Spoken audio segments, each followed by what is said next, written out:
Hey y'all, before we get started today, I want to remind you that in my real life, I'm helping people keep more of their own money at SaveWithConrad.com. I would love to see if I can help your family save some cash. We're routinely helping our podcast listeners save thousands of dollars each and every year, all because they spent just a few minutes with us over at SaveWithConrad.com.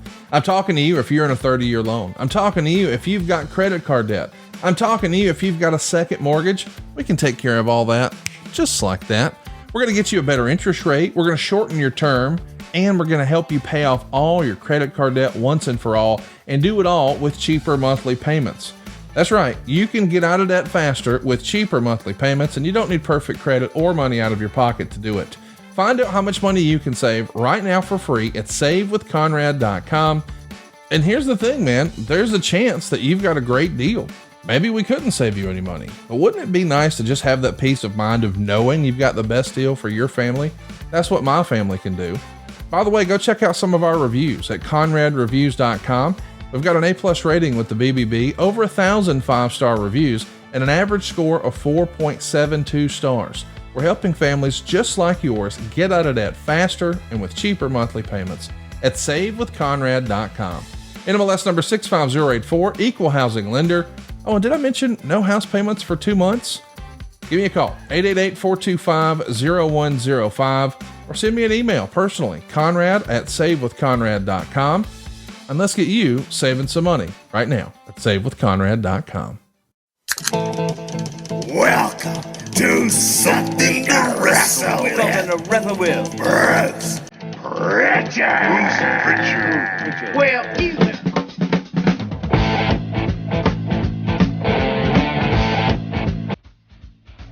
Hey, it's Conrad Thompson, and you're listening to Something to Wrestle with.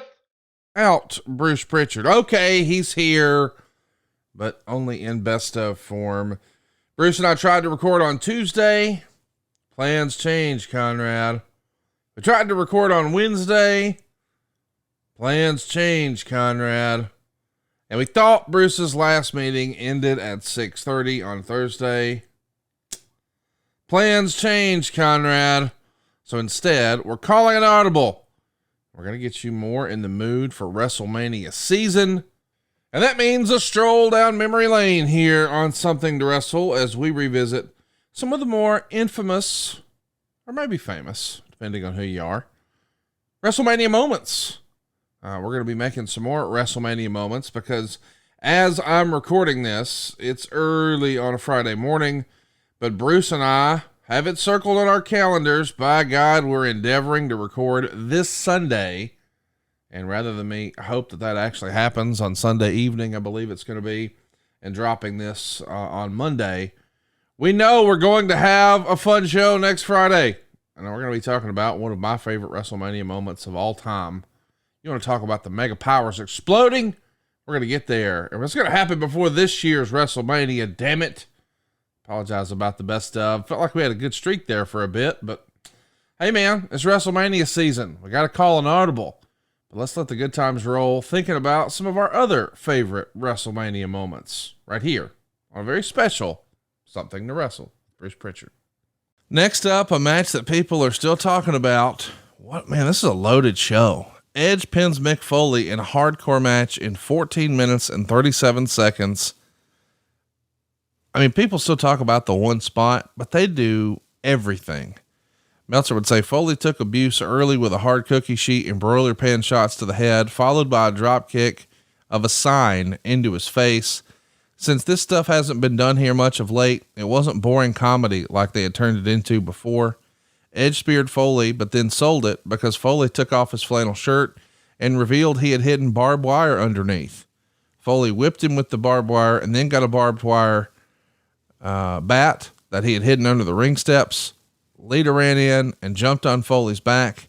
With Lita on his back, he ran towards Edge and did his running clothesline spot where all three go over the top rope together, and she landed right on her butt, which I suppose is better than landing right on her head. Foley used the neck breaker on the entrance ramp. Edge would hip toss Foley into the ring steps, and he's going to take a hard bump on his hip here. And then he whips Foley into the steps and took a header. And then Edge pulled the table, set it up near the ring. He whips Foley on the entrance ramp and he hits his head on the grating pretty hard. and he starts to pour lighter fluid on Foley. We know what this is teasing. My goodness. Edge DDTs Foley on a broiler pan after Lita had him distracted. And then Edge hits Foley in the chest and the back with that barbed wire bat and tears up his head with it, gives him a face buster on it. Foley then pours thumbtacks out and gives Edge a back suplex onto thumbtacks. So now Edge has tacks sticking all in his back. Foley pulls out Mr. Sacco, but wraps him in barbed wire and puts both Lita and Edge in the claw. Lita is now bleeding from the mouth, and the finish would see Foley pour the lighter fluid on the table. Lita hits Foley in the knees with that barbed wire bat, and now Lita has lit the table on fire, and Edge spears Foley, who's on the apron. Both go through the flaming table, and thankfully that's it. Edge wins.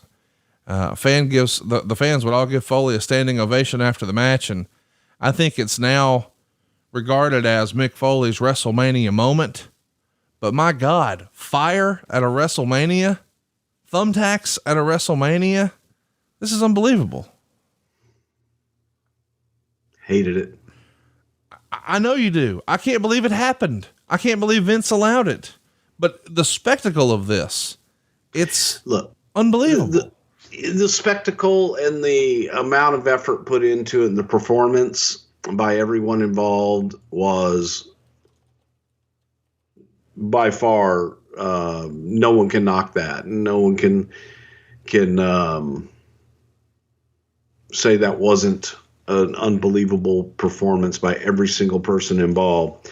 I just, you know me, I'm not a fan of the thumbtacks. I'm not a fan. I was fucking fire. Oh boy, I light something on fire, it crashed through it, it goes out. I not my cup of tea. Right.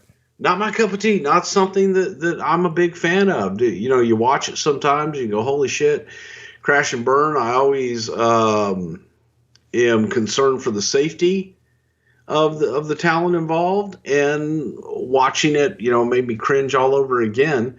But two guys that put when you talk about putting everything on the line, these guys put everything on the line and put their bodies through unbelievable punishment to deliver a spectacle that will go down, as one of those matches that people will always bring up and recall. Again, it's just not my cup of tea. And there's sometimes as I get older that I appreciate it less. What did Foley think? I think that Foley and Edge both loved it. I think that they were very happy with it, and they should have been proud of it. I mean, they left their heart and soul out there. When they come back through the curtain after a match like that, we're in the middle of a WrestleMania, but boy, this one still stands out. People are still talking about it to this day, but it's not the main event, and it's not exactly everyone's cup of tea. Is this a standing ovation in Gorilla? Does Vince take off? No idea. Okay. Yeah. No idea. I really don't remember. I remember everybody was more concerned for their well-being than anything, and they may have. It was that kind of a match that people appreciate what they did for the business. What'd you think of Lita bleeding from the mouth? It was Hollywood shit. It looked cool though, considering the barbed wire Sacco thing, right? It's a nice little payoff, but it is female violence with blood. Yeah, and not a fan of it at all. What about Edge here as a performer? Edge had just beaten John Cena for the world title in January. Now he's got this big WrestleMania moment with Foley and fucking fire. This is when Edge is really hitting his stride as a performer. I mean, he has really leveled his game up, and now it is undeniable Edge is a top guy. I thought it was undeniable even before this. I think that Edge had really come into his own, and doing this in some ways, people talk about this was Edge's moment and really did him. I think that in some ways Edge did Mick just as much of a favor in this match as anything. Let's talk about something I've always wanted to know here. You guys allowed him on January 4th to go to Japan and work the Hustle pay-per-view. What's up with that? God, I have absolutely no idea. That's a JR and Johnny Ace situation. Well, I'll ask JR No on clue. his new podcast. January 12th, he comes back to Raw in Uniondale, New York, in that edition of Raw. And Matt Hardy's out and demands more respect. Steve Austin comes out and threatens to beat him up. And Hardy said he wants to face someone he's never wrestled before. And here comes Goldberg. He pins Matt Hardy in about 2.5 minutes after a spear and a jackhammer. And then Goldberg declares himself eligible for the Royal Rumble. Scott Steiner runs into Goldberg backstage and tells him he's winning the Royal Rumble and challenges him to a match the next week in Green Bay, Wisconsin. There we would see Goldberg beat both Test and Scott Steiner in a 3-way when Goldberg hit Test with a spear and a jackhammer at 6 minutes and 56 seconds. Did you guys see maybe something you could do with Goldberg and Scott Steiner right away? Who was a proponent of that? I don't think anybody was a proponent of that. It was just a one-off. And maybe make a little interest off of the, the old WCW. Maybe there's a little bit of a rivalry there, but it was nothing more than that. Royal Rumble 04, Philadelphia. Terry is interviewing Goldberg backstage and she asks him how it feels to be number 30. Before he gets a chance to respond, Brock Lesnar interrupts and Goldberg doesn't even get to say a word. And Brock says, no one cares what number he is. So at this point, you guys have already sort of set in stone. We're definitely doing Brock and Goldberg at WrestleMania. Did you know at this point that Brock was done as well? I don't think we knew Brock was done as well. I think Brock in February came to us with his, I want to go play football. So at this point, we were still looking at doing Brock and Goldberg at WrestleMania and Goldberg getting Brock over. Goldberg says he's going to win the Rumble and then regain his title and adds, ain't that right, Hardcore? Looking over Brock's shoulder, and Brock jumps and turns to see if Hardcore Holly's behind him. He's not. It was a trick. And it was a nice subtle way to give Holly his heat back after the clean loss earlier, showing that even though Brock won, he still fears him. So Goldberg said, some people have the nerve to call Mick Foley a coward. I don't think so. I mean, it feels like at this point, if you guys needed some creative, Hollywood had an idea, right? Damn right. I got an idea. How about I beat you both? Goldberg comes in at number 30. He eliminates Nunzio, Charlie Haas, John Cena, and Billy Gunn. Lesnar comes in, gives him an F5. And when Goldberg's yelling at him, Angle comes in from behind and throws him out. So this is, destined to be here. The fans were even yelling, Goldberg and Brock back when his debut happened in 2002. Did you guys sort of have that as a dream WrestleMania match all along? Like when you first brought him in, did you have a Brock Goldberg WrestleMania moment sort of in the back of your mind when he first comes in? Absolutely. You had, the obvious ones. You had Goldberg Austin, you had Goldberg Rock, and then you had Goldberg versus Brock. And the two big bulls finally colliding. And that was something that we wanted to get to. So WrestleMania was the place for it. The next night on Raw, Kane and Goldberg ends in a no contest when the lights go out and the smoke fills the ring. It's really just a tease for the Kane Undertaker match though, for 20. Later in the show, Austin gives Goldberg a ticket to No Way Out. And Austin tells him that a buddy of his gave him a front row ticket, but he can't go because he's booked up.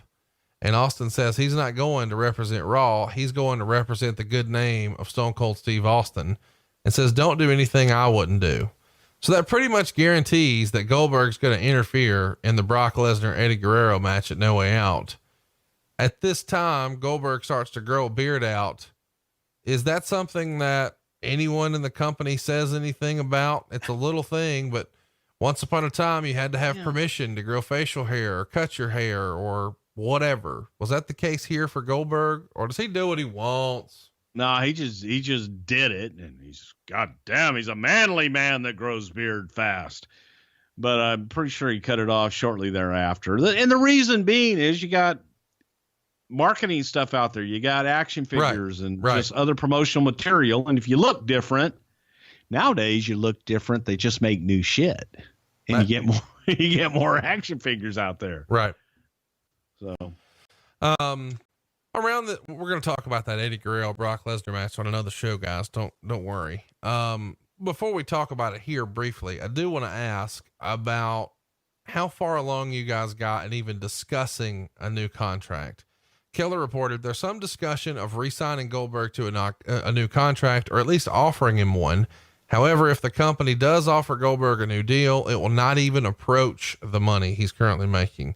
The company figures that Goldberg isn't going to accept less money for the same number of dates. So if they do make an offer, it'll probably be a special appearance contract that would require him to work a special number of pay-per-views and make occasional television appearances to build up those matches.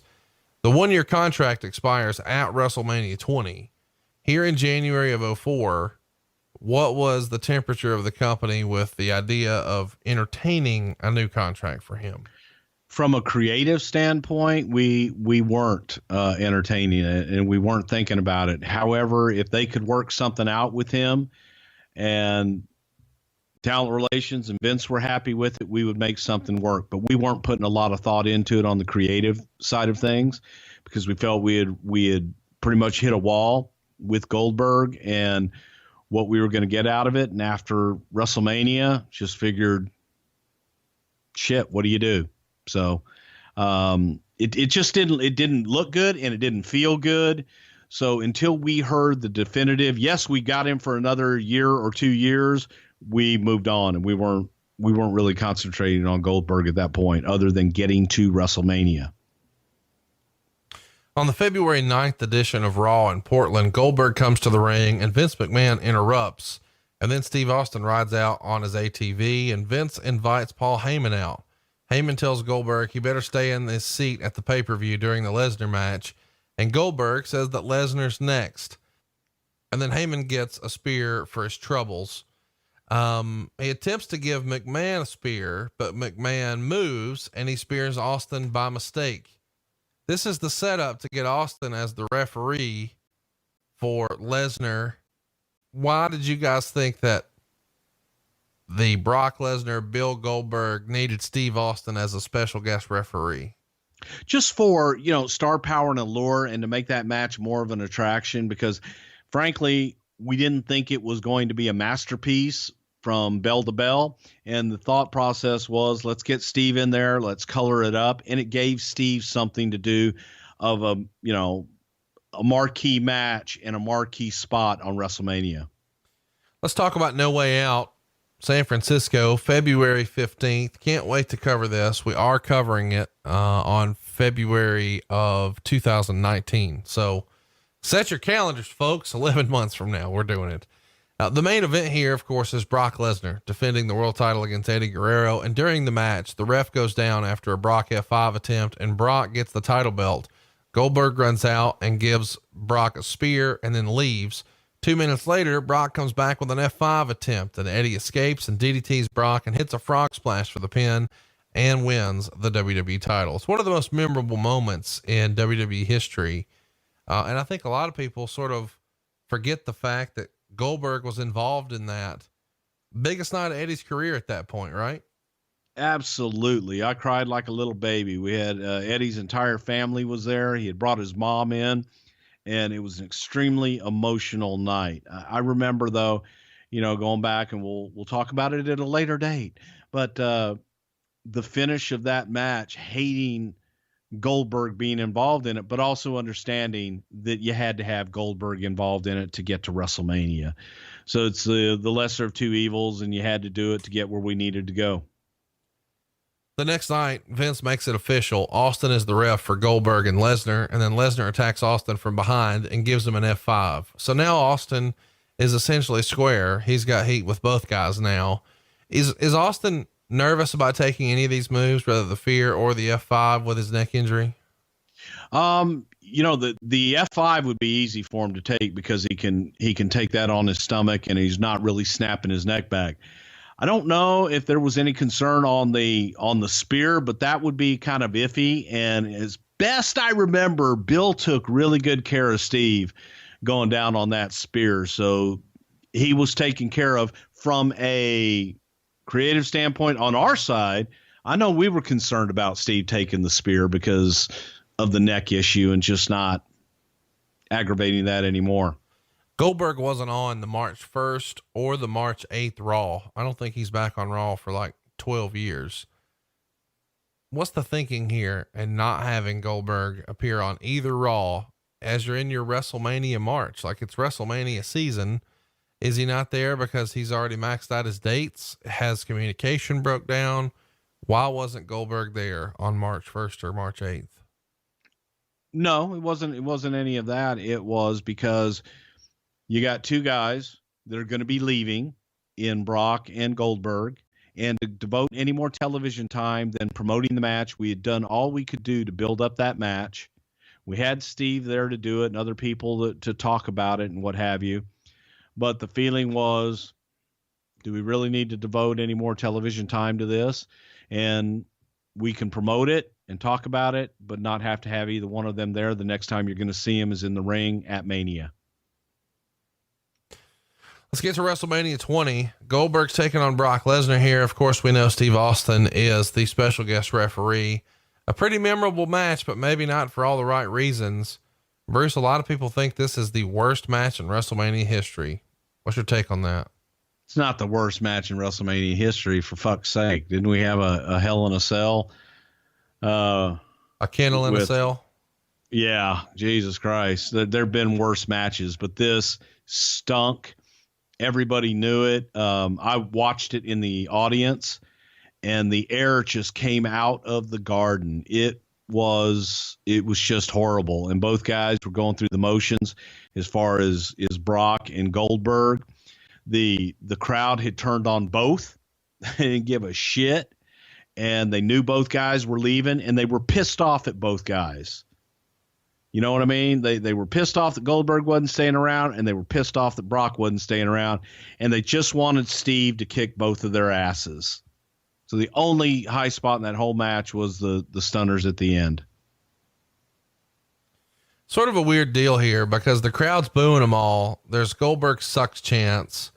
Really hard to get anything to go right for the crowd. After the match is over, I guess I should mention, Goldberg gets the win after a spin and a jackhammer.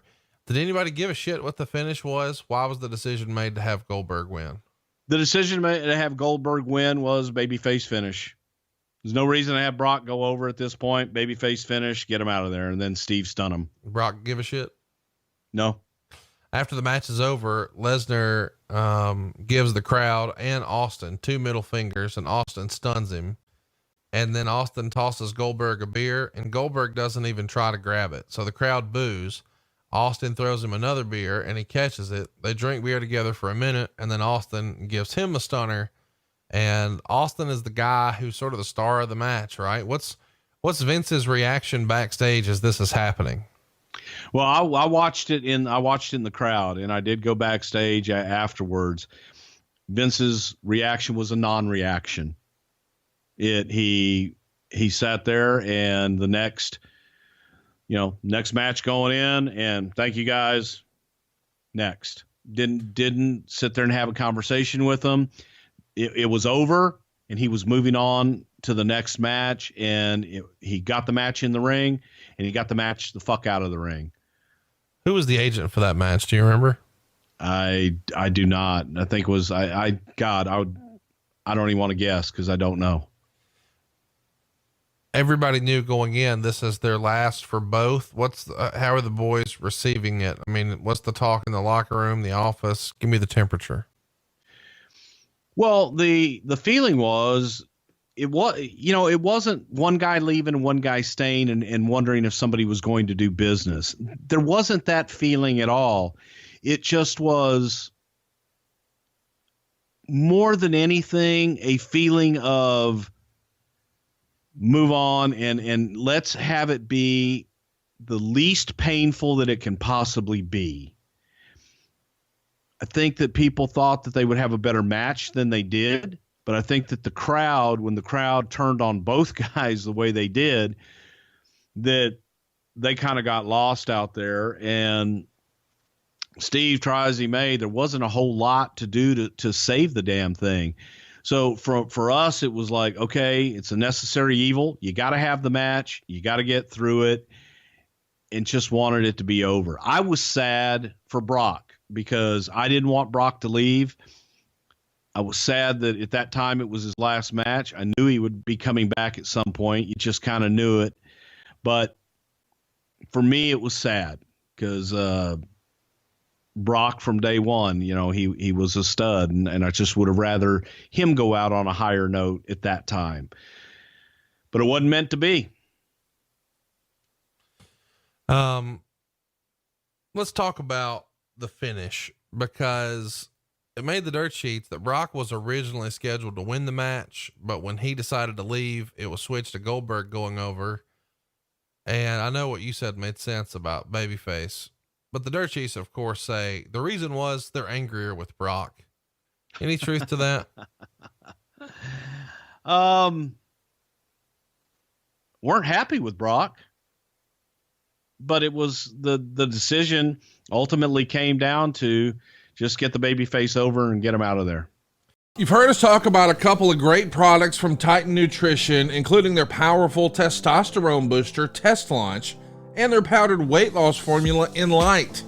But today we want to highlight another great Titan product, Stage 7, which is their high protein meal replacement formula. Each serving of Stage 7 has 24 grams of protein, 12 grams of carbs, and only 3 grams of sugars, with 6 delicious flavors like toasted banana cake, brownie batter, and strawberry shortcake. Stage 7 is a great replacement for a meal or a delicious snack in between meals.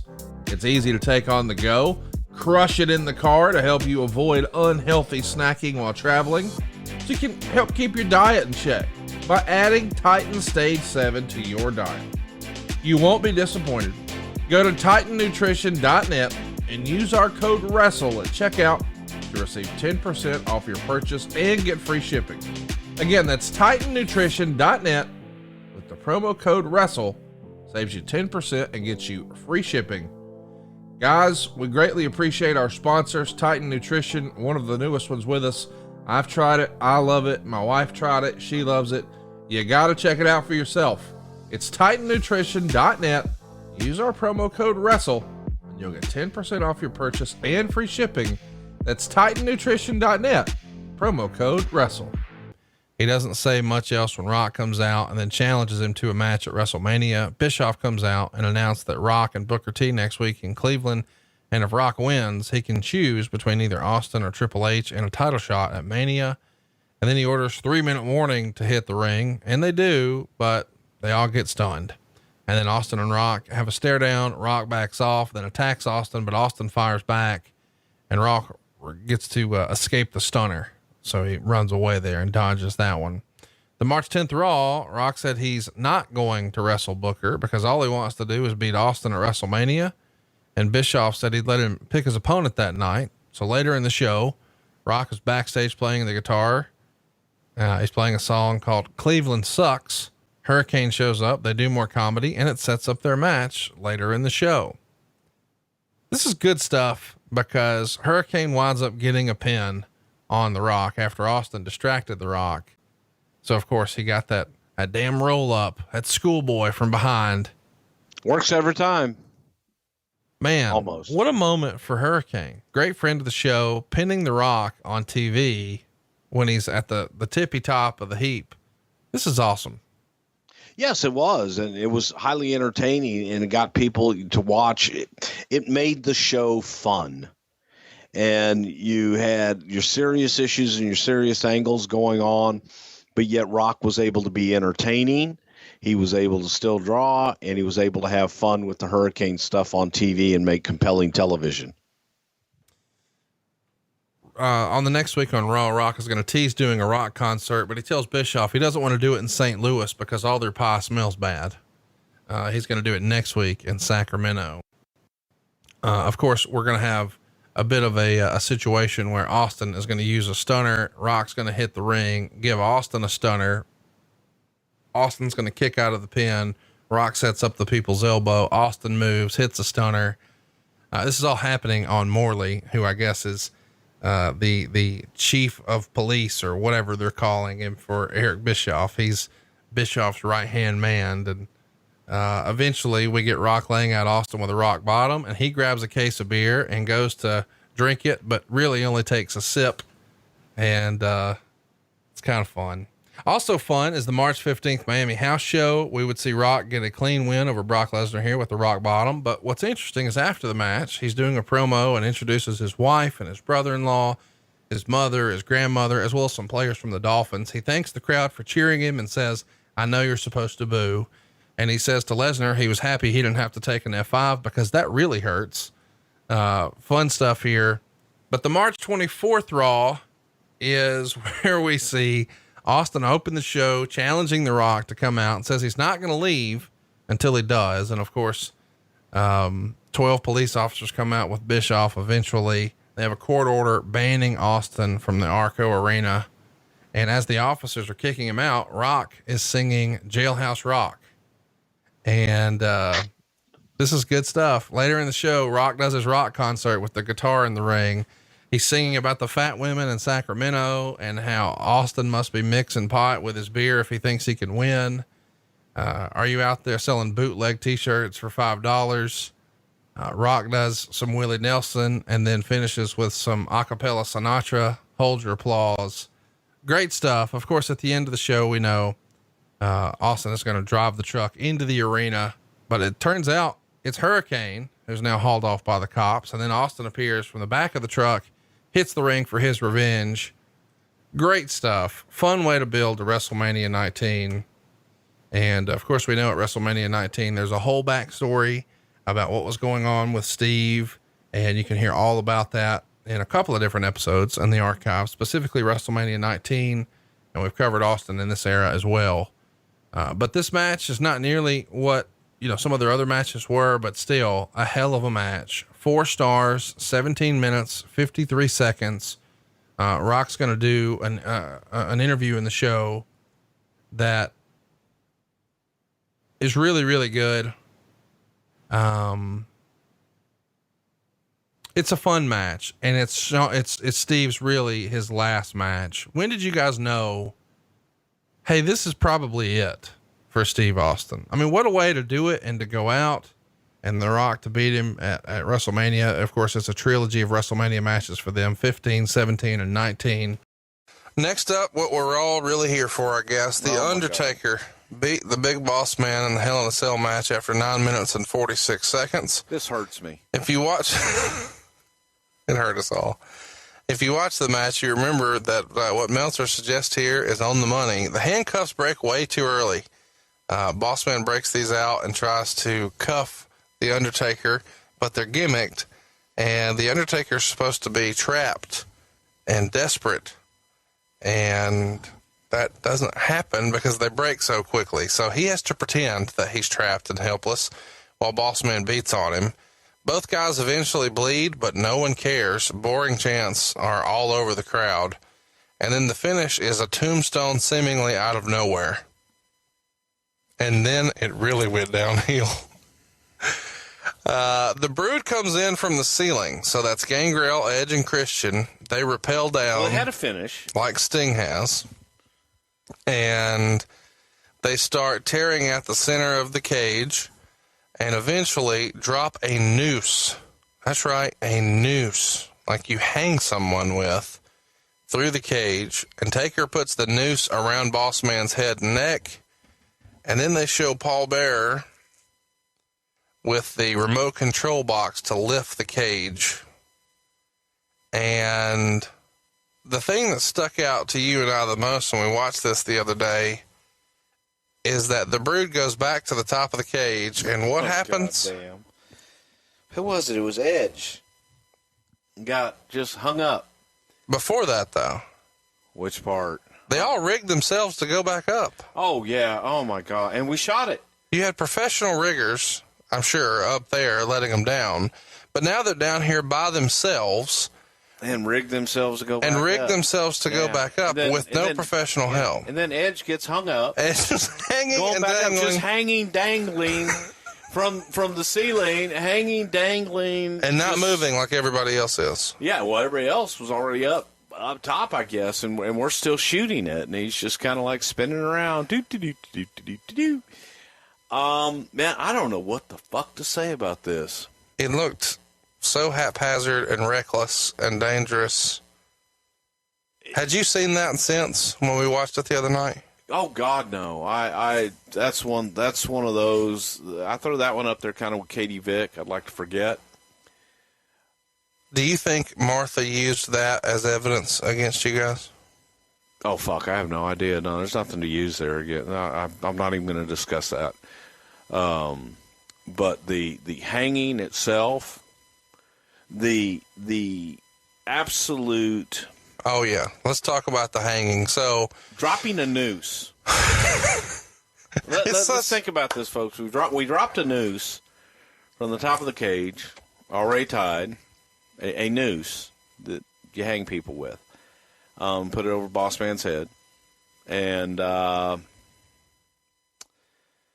him. It was horrible. Did y'all walk through this the day before? No, we did it that day, but it was fucking horrible. So you're in the crowd or around the ring watching them kind of walk through this. The noose comes down. I assume they hook it to a harness that's under his gear. Do I have that right? Well, yeah, you saw it on the goddamn show. You can see it. Well, people are listening, though. I'm trying to get you to, talk to them. I don't want to. So just cut the show off? We done? We're done. Yeah, man. And so he goes. Bossman was wearing a goddamn harness, and fucking there's a hook on the noose. Obviously, he wasn't choked. He wasn't strangled. I wish people could see your face as you have your elbows on your knees. Your head now you want to describe what the fuck I'm doing with my hands in my head. You look so downtrodden. Let me ask you again. Were you ever embarrassed by anything with the WWF? This was horrible. This was embarrassing, folks. Yeah, this was bad. I felt so bad for the Undertaker and Bossman, everybody involved in this. I felt bad for me. I felt bad for me. It sucked. It was when you do whoever's idea it was. I don't know if it was Russo's or McMahon's. Whoever the fuck's idea it was, it's horrible. I will go on the record saying it was horrible.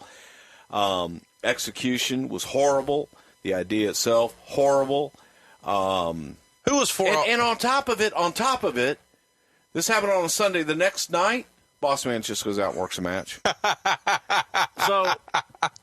So give me the logic there. I'm sorry, it was the shits. So you sizzling motherfucking shits. So you killed the guy? No, he just hung him. Huh? He worked the next night. No, but I'm saying as far as the live crowd goes, I mean, you killed a guy.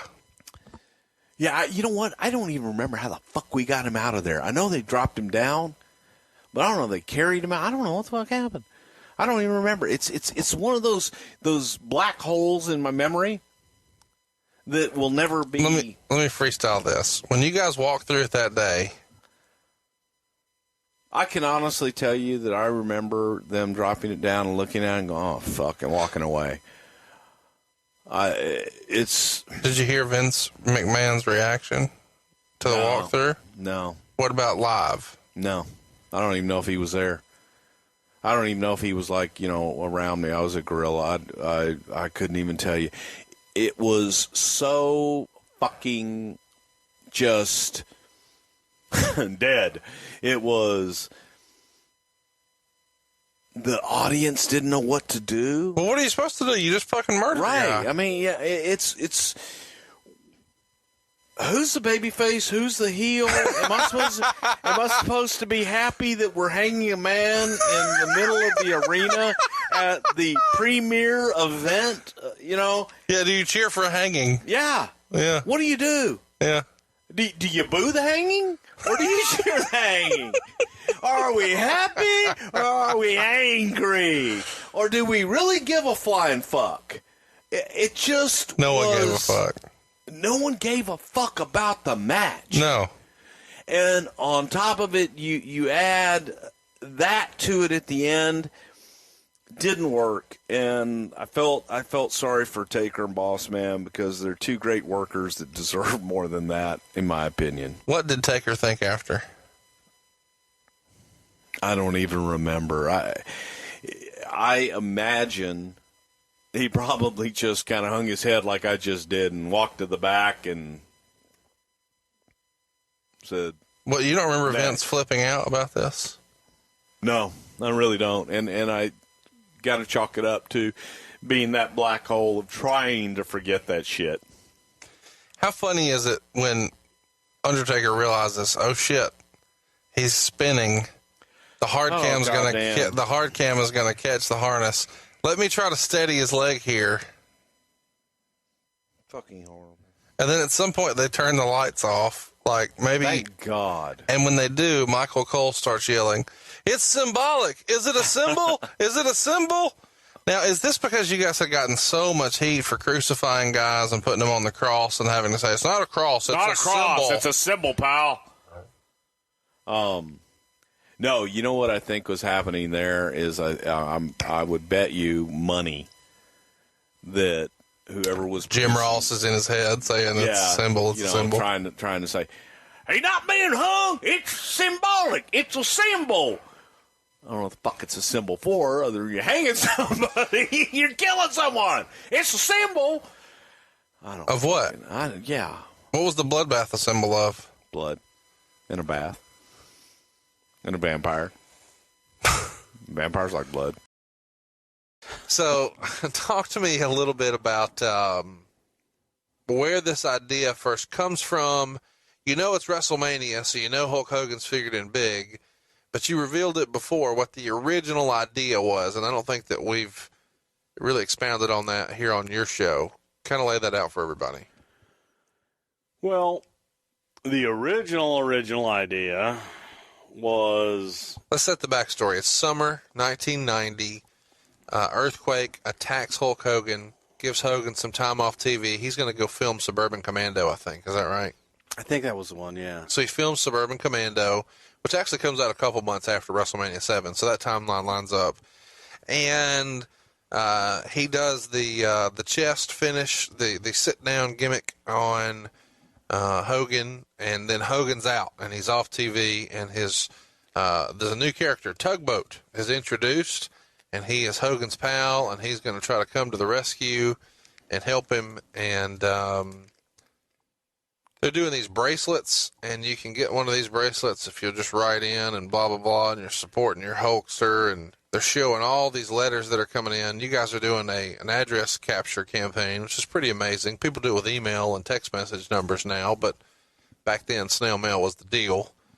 And Got to build that mailing list. And so it builds to SummerSlam 1990, which is Earthquake versus Hulk Hogan in Philadelphia. And the seeds are starting to be planted. What was the original plan for WrestleMania 7? The original plan was we had Sarge coming back, and we had Adnan Al-KC, and there was turmoil in the Middle East with Iraq and what have you, and Iraq being invaded, Kuwait being invaded by Iraq. And the idea was that Hulk Hogan's good new best friend, Tugboat, would turn his back on America and the Hulkster and adopt the ways of the Middle East and be chic Tugboat against the All-American, the real American, Hulk Hogan. How would Slaughter have been figured into that? Well, Sarge was going to kind of be, peripheral character at the time. There was the idea to do chic Tugboat was before Sarge came in. Sarge came back right before SummerSlam, I believe.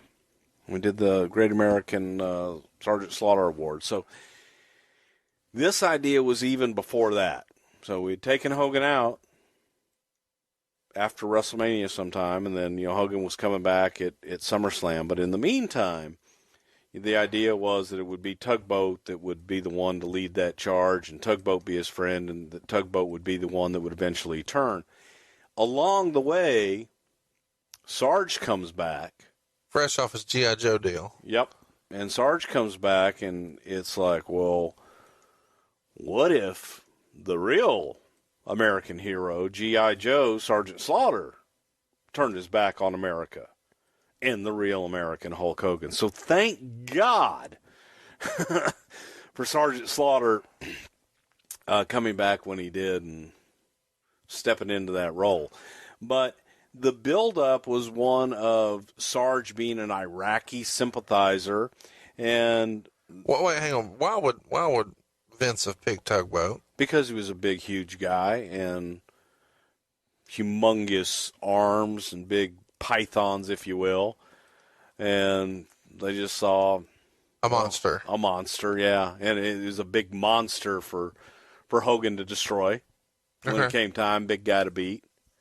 So like to create monsters for the Hulkster. So an audible is called at this point, and for whatever reason. Well, thank God we hadn't got into the turn. But y'all had already started to like do some teases. Well, right? we had done the teases with Tugboat being the one to bring Hulk back and everything. Man, Tugboat and Hogan teamed at Survivor Series. We were kind of already that ship had sailed, so to speak. But Sarge coming in when he did, and being that Iraqi sympathizer, and it was just topical. It was what had been done in the business for eons.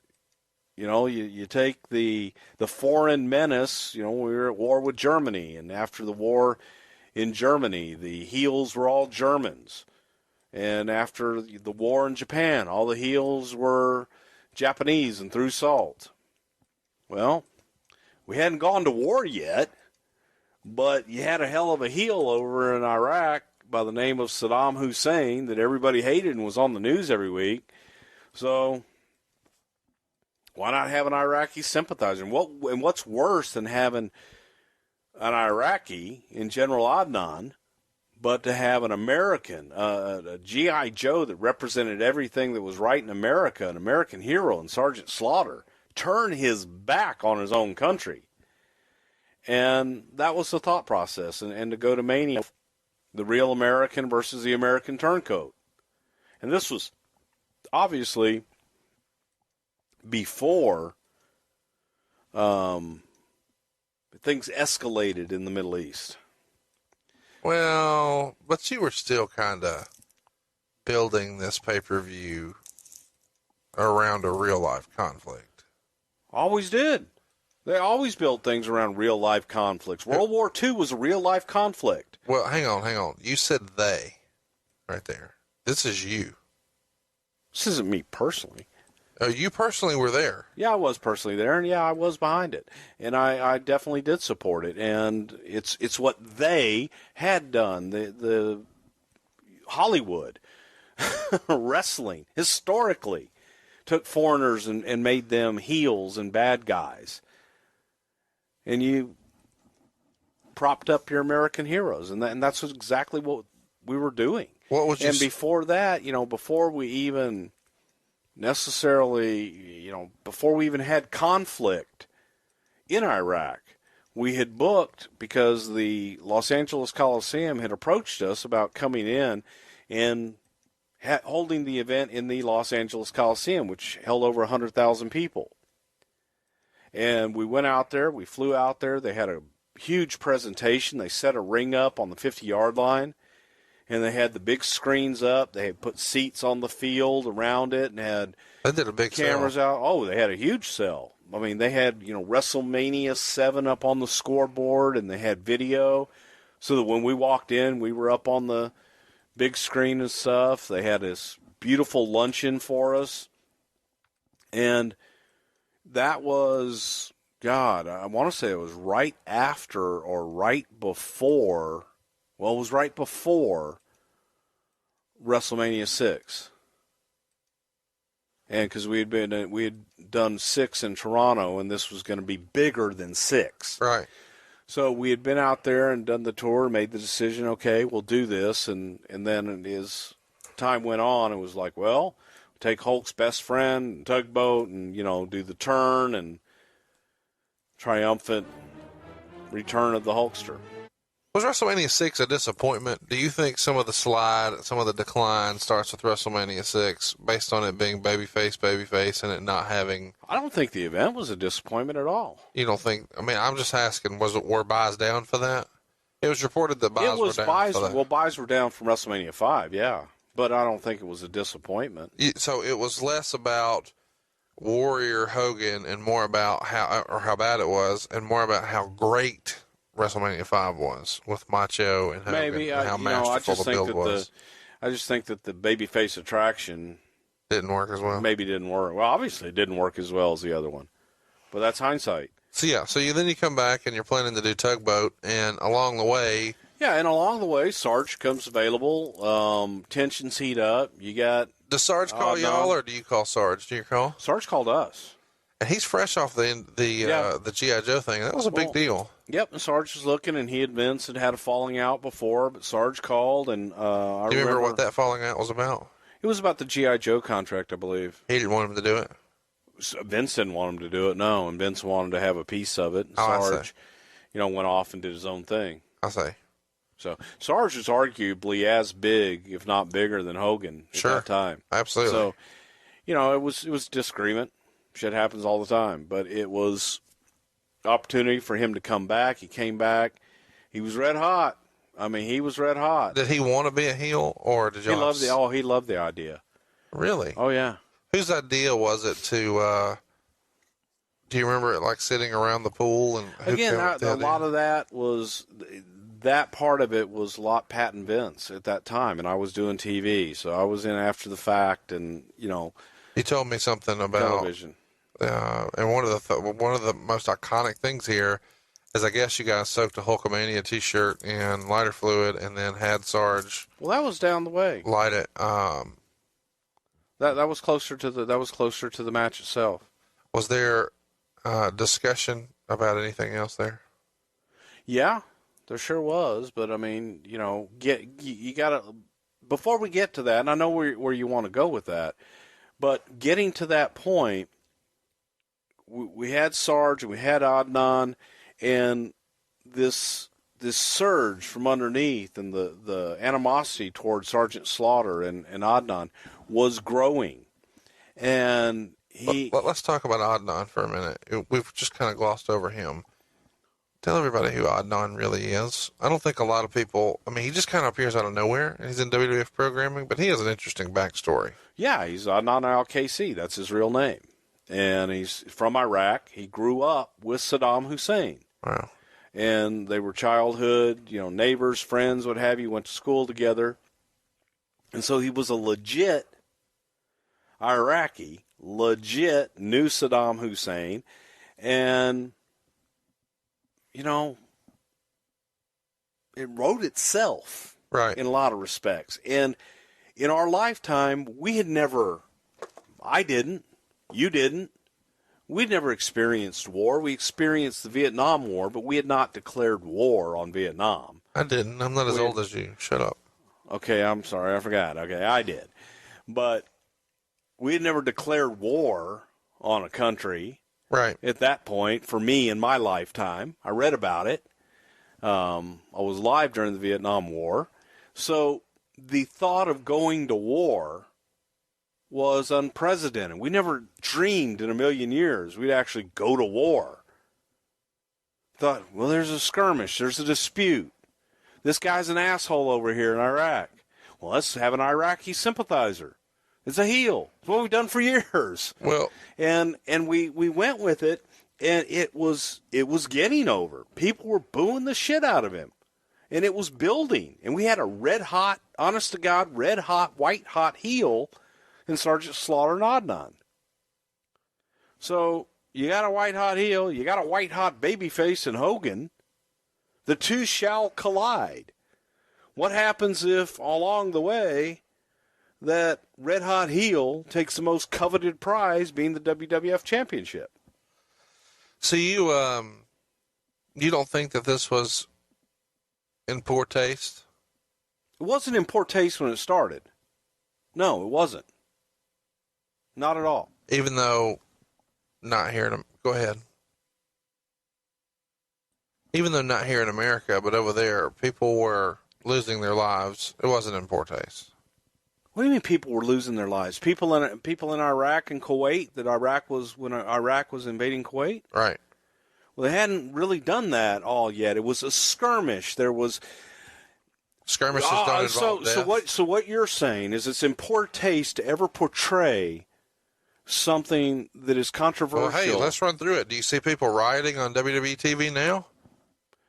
I'm saying at the time. I'm saying at the time now. I'm saying at the time. No, we're not talking about now. We're talking about at the time. And at the time, if people were rioting and doing like they are now, yeah, they probably would have exploited that. And would it have been right to do so? I don't know if it would have been. It was what it was. I'm asking. It's entertainment. In the name of entertainment, you take what is hot. You take what is in the culture at the time, and you exploit it. Is it right for Hollywood to do movies about it? Is that right? We're no different than Hollywood. It was make-believe. Sergeant Slaughter wasn't a real Iraqi sympathizer. So is it in poor taste for Hollywood to go out and do a movie about a real-life sniper who was killing people in the Gulf War? Is that right? Well, that's a documentary. No, it wasn't a documentary. It was an entertainment movie starring, what the hell's his name from The Hangover? It was an entertainment movie. That's all it was. Yeah. It was for entertainment purposes. This was for entertainment purposes. So if what you're saying that's in poor taste, then Hollywood's in poor taste. Television is in poor taste. Entertainment is in poor taste. We were simply mirroring society and what was going on at the time and exploiting that no different than what other people did. Was American Sniper aimed at children, and did they sell dolls? Yeah, as a matter of fact, it's aimed towards people. And yes, it's entertainment. And if it's in poor taste to do entertainment based on real life things, then it was in poor taste. But when you're in the moment and you do what you've always done, and you can look back 20 years ago, go, well, that was really in poor taste because people were getting killed. People are getting killed every day. Here's what I don't understand. Why are you defending this so hard when Bob Costas? Because I don't care about Bob Costas. I'm defending it hard. USO. Roseanne Barr is a standard bearer now for good taste. No, I'm just saying people are backing out here, and America was turned off a little bit. But you're talking about things, and again, we're not even there yet. You're talking about things that took place after the United States of America declared war on Iraq. Yeah, you guys still had the fucking pay-per-view. Yeah, we did. Yeah. They still had a Super Bowl. They didn't have fake Iraqis in the Super Bowl. Where the fuck are you going with this? Well, I'm going with I don't understand why nobody. So we should have canceled the event. Let me ask you this. Hang on. I'm asking you a question. Should we have canceled the event? You shouldn't have went with. Should we have canceled the event? Should have canceled that match. Okay, so we should just scrap everything we did and cancel the match. Yeah, it was in poor taste. Okay, so every time that something in poor taste happened, we should have just canceled everything. Well, yeah. Okay. I'm glad we had this talk. Okay. Do you remember any of The Office speaking up or taking issue with this angle, or was everybody as fucking brainwashed and drinking the Kool-Aid as you were? Well, I'm not brainwashed and drinking the Kool-Aid. You weren't there. People weren't there making decisions, and you're making decisions, and yeah, it affects a lot of people's lives and their livelihoods.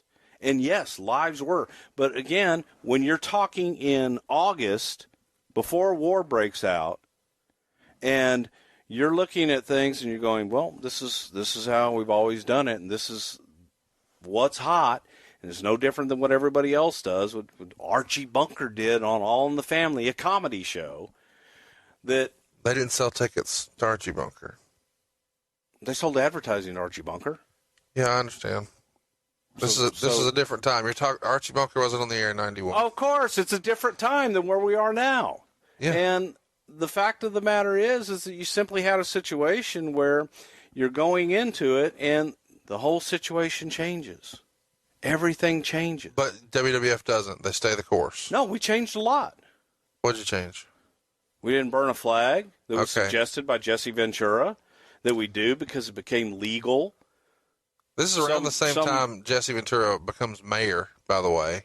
And his suggestion, yeah, he was made mayor earlier in this same year, Brooklyn Park, Minnesota. Jesse had left by then when he became mayor, didn't he? Yeah, he's not here then. Yeah, but he was the one that suggested when the American flag became legal to burn the American flag that we burn an American flag, and because it was legal. And you decided, and out of good taste, we didn't.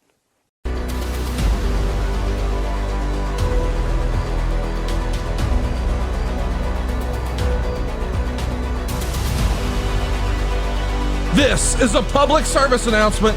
Manscaped has beard products and a brand new nose and ear hair trimmer. If you haven't already heard, the leaders in below-the-waist grooming are traveling north of your South Pole with their revolutionary Beard Hedger Pro Kit. And now they've launched the brand new Weed Whacker 2.0, which confirms they have all the best tools for your hygiene toolbox. Time for your upgrade. Upgrade your toolbox by going to manscaped.com and using our promo code STW for 20% off, plus free shipping. Gentlemen, the Beard Hedger Pro Kit is here. It's the ultimate package that makes it easier than ever to craft your signature beard look. It all starts with the Beard Hedger. This thing is an elite beard trimmer. The Beard Hedger is tough on hair, but smooth on your face, leading to single stroke efficiency that brings satisfaction one stroke at a time.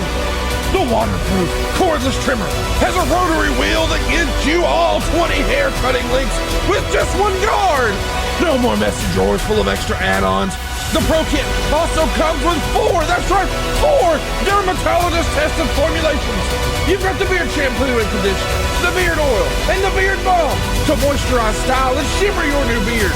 Plus 3 free gifts, a beard brush, comb, and scissors.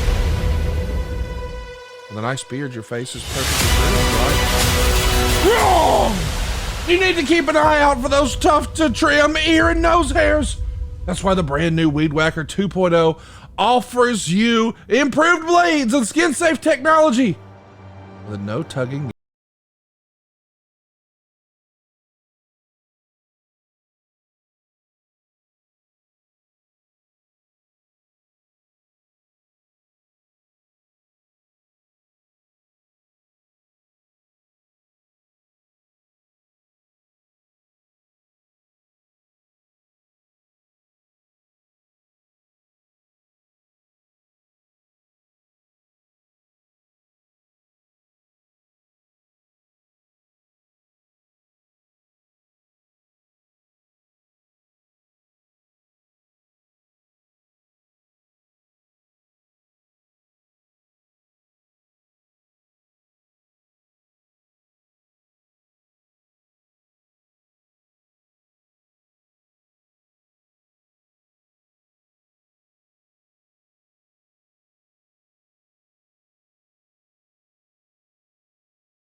Everyone, welcome to Something to Wrestle with Bruce Prichard. It has been a big week in the wrestling world, especially in the World Wrestling Entertainment universe. They call it the WWE universe, with WrestleMania taking place. And this week's show, we're going to talk about the entire card. We're going to talk about WrestleMania and pretty much my thoughts and the observations that many people made about WrestleMania this past year. And tell you what I think about what they did and their plans for the future. WrestleMania 26, a huge event, and on paper looked like it was possibly going to be one of the best WrestleManias of all time. Without doubt, had the main event, the big ticket seller. I would have to say that the single main attraction of the entire event being The Undertaker, with his undefeated streak at stake against the main event, the showstopper, the one and only Heartbreak Kid, Shawn Michaels. With Shawn's career on the line. Stipulation being that if Shawn lost, Shawn would retire. We'll get to that a little bit later on. But first, I'd like to just kind of talk about the card overall, the overall presentation of WrestleMania 26. I sat back and I tried to watch it objectively. I tried to just kind of watch it as a fan because I, frankly, was quite excited. I was really looking forward to seeing what the WWE was going to do on their biggest day of the year, the biggest card of the year, Undertaker versus Shawn Michaels. Those guys delivered. The emotion, the passion that was in that match, it came through, and that match truly delivered. Kind of go down the card. I was so compelled and so moved by the event and the emotion I felt from it. Sent off an email to some folks up there at WWE. You knew when they spoke. JR is probably the best play-by-play man that's ever been in the business, sans Gordon Soley. But JR told a story. JR had passion. But he also had a very distinguishable accent. He had a distinguishable voice. There was no mistaking good old JR was talking to you. You knew it was going to be JR. And then Taz with his New York accent. I can't do New York very well, so I won't even try. Then, of course, Bradshaw with his loud, boisterous Texas accent. You could tell you didn't have to see them to know who was speaking. A story told in play-by-play and in commentary can certainly enhance a match. I'm sorry, I left out Jerry Lawler. Jerry was in there, too. From there we go, Triple H and Sheamus. Now, again, I'm glad to see Sheamus in a match at WrestleMania. Thought Sheamus did a good job with Triple H. I thought Triple H did a good job in not guzzling and beating the hell out of Sheamus. I think Triple H did his best there that he could do to make Sheamus look good. And I think Sheamus did everything within his power to make himself look good.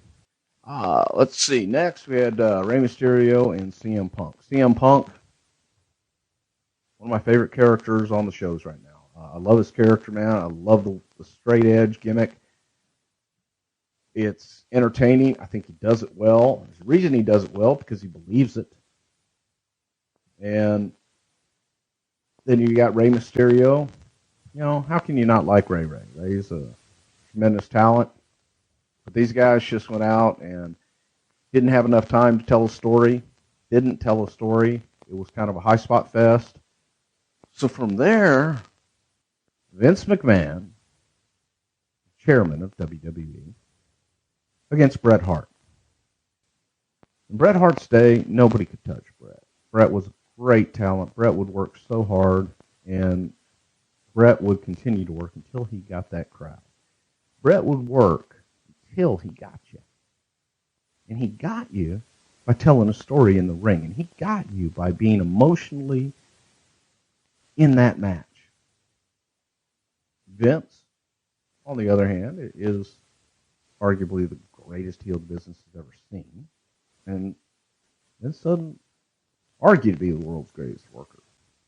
So on the outside, you have three young people that can actually do physicality and can do things, and Harry Smith and TJ and Natalie, with 60-year-old Hart surrounding the ring who can't do anything. In the ring, you got a 54-year-old Bret who suffered a stroke and hasn't been in the ring since. And Bret really can't do anything. Now you've got Bret Hart in with the chairman while his wife is running for Senate in Connecticut, taking chair shots. Some to the back of the head, to his back, all over his body. And they were brutal chair shots. The only emotion I could really elicit was relief when this thing was finally over. Follow that up with a world title match with Edge and Chris Jericho. Again, I thought the guys had a good match. Jericho defeated Edge. He kept the title. And Edge coming back, I don't think that Edge really needs a title right now. Let him run for a little while. Edge is fresh back from an injury. Now let him get well, let him get his ring rust off and get back in the groove. Cena Batista came out, and I thought they had a pretty good match, really. I love Batista in his new role as a heel. I think Batista's a very believable, mean, nasty heel. And I think it comes across that Dave genuinely doesn't like, he doesn't like the crowd, man. He doesn't like the fans. That's easy for Dave to do because he's really a shy guy deep down, and I think Dave plays that role to perfection. John Cena winning the title, a great WrestleMania moment for John. I just don't think John Cena needs the World Championship or WWE Championship, whatever we're calling that one. I think John Cena's a star enough on his own, and it just kind of felt unnecessary. I think that it would have done a lot more to have Batista defeat Cena and Batista continue to reign and kind of shove that title up everyone's butt for a little while longer. So now, we've got the main event, the match everybody was waiting for, Shawn Michaels and The Undertaker. I loved the simplicity of the entrances in a lot of ways, man. And to see those two guys, both of whom started shortly after I did. I've been with both of them through their entire career. It was a joy to watch. It's very emotional to watch. I didn't want Undertaker to have his streak ended, and I certainly never wanted Shawn to retire. The outcome being Undertaker beating Shawn, I think was the right one. Again, selfishly, I didn't want his Undertaker's streak to end. And, I think Shawn's kind of ready to hang it up for a little while. Get on back to the ranch and be with his kids and his wife and chill out. He certainly deserves it. And that, it's one time when you get to see a great match, great outcome. It was perfectly done with no music at the end after Undertaker left and Shawn walking out with no music. I thought was a great send-off. So, the high point of the night, at least it was in the right place. Thank God they didn't put that thing on earlier because no one could have followed it. And, there's not much you can really say about it other than that was a great match. Now, for those watching at home, I got to tell you the biggest pop of the entire evening in my house was as Shawn waved goodbye at the top of the ramp. An advertisement came up for Howard Stern porn. And all kinds of great names for the different porn selections that were coming up on demand on your cable system. And it went on for about 30 seconds, and then they cut back to an outside shot of the Arizona Stadium, and then cut quickly to generic cable commercials. So I thought the porn was strategically placed. That was very interesting in my house, and everybody got a big kick out of that, even the kids not even having a clue what the hell they were reading. Great finish at the end with Taker and Shawn. Hats off to them. Nothing bad to say about that. What do you think of this incredible WrestleMania set here? Nolans, man, they just seem to get bigger and more grandiose each and every year. And Brock Lesnar making the entrance, and still haven't seen him yet, but I know his music's playing because I see his picture up there.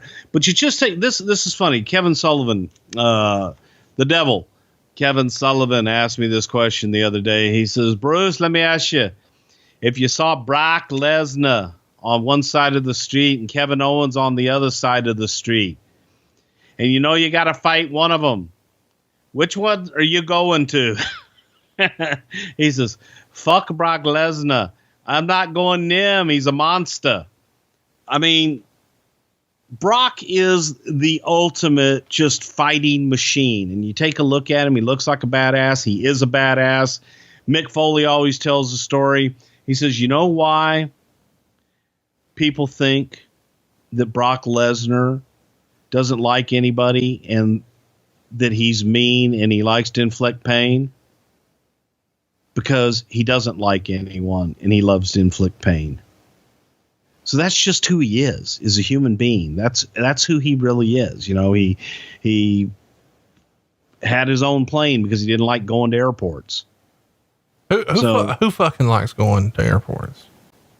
Okay, but I'm not going to go buy my own plane. Well, I mean, if you had that Brock Lesnar money, you might. He really didn't have Brock Lesnar money at the time, but he had enough that it was worth it to him to get a plane and not go through airports.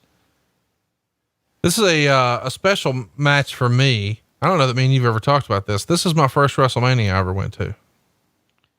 Well, hell, how was it? It was great, man. I'd been a wrestling fan for, I don't know, 22 years. And this is my first one. I had, sort of gotten in and out of wrestling over the years. How about in the front row right there? We see, man, I forget that guy's name and he follows me on Twitter and we DM and he's a nice guy, but kid, the bald kid with the glasses who just freaks the fuck out when the streak goes down. Yes. And his picture is forever immortalized by Absolutely. God for what the hell just happened. Take a look at this man. You know, what's funny is I just typed in Undertaker streak guy. Oh, there it is. His name is Ellis. I can't pronounce Ellis's last name. Mbeh. Thanks for listening to the show here, Ellis. Hopefully you're on Patron with us. Yeah, I'm from Alabama. I can't pronounce your last name, Ellis. Sorry about that. Yeah, this was, I took a couple of super casual wrestling fans, and here's a peek behind the curtain since we're on Patron. My very best wrestling friend my entire life is a guy named Clint, and Clint is from fucking Hershey, Pennsylvania. So you've heard us rib Clint for over 100 episodes. Whenever Bruce breaks out a special impression, Bruce, remind everybody what Clint from Hershey sounds like. This is Clint, and I've loved wrestling my entire life. I believe that Brock Lesnar was not the man. If this were a shoot fight, The Undertaker would have buried him in one of these very specially made caskets just for him. So this is kind of fun. The imagery that we get here, we get all these caskets of all the folks that he's beaten over the years, and they're showing little clips of every single win. And there's some stinkers in there, but there's some big opponents as well. Live, one of these fucking things caught on fire. Undertaker doesn't have a lot of good luck with pyro and fire, man. He's been caught on fire a couple of times. Isn't that a crazy thing to say about somebody at work? Oh, I got caught on fire today. What happens? Well, I was walking through the caskets and they blew him up on stage one time. He caught on fire. And then a couple of times when he used to do the pyro in the corners and have the big concussions, they blew up right in his face. Well, I mean, it's a good thing he's already dead. Yeah, exactly. So I said. So anyway, Clint from Hershey, he was with me here, and this was his first WrestleMania. And, since I live in Huntsville, this wasn't that bad of a deal. So we went down and spent the whole week. I camped out, got a suite, and we all just hung out, and it was awesome. And I invited two of my buddies, one of which is Cole Kubelik from ESPN and the SEC Network and Jocks in Birmingham. And the other is somebody we talk about here on the show all the time, Mr. Cassio Kidd. And this was our first WrestleMania experience. And when the pin happened, we all thought it was a fuck up. Like, we're looking around like, okay, they got to restart the match because that was not the plan. And then they showed the graphic and I'm like, boy, they had that ready awfully fast.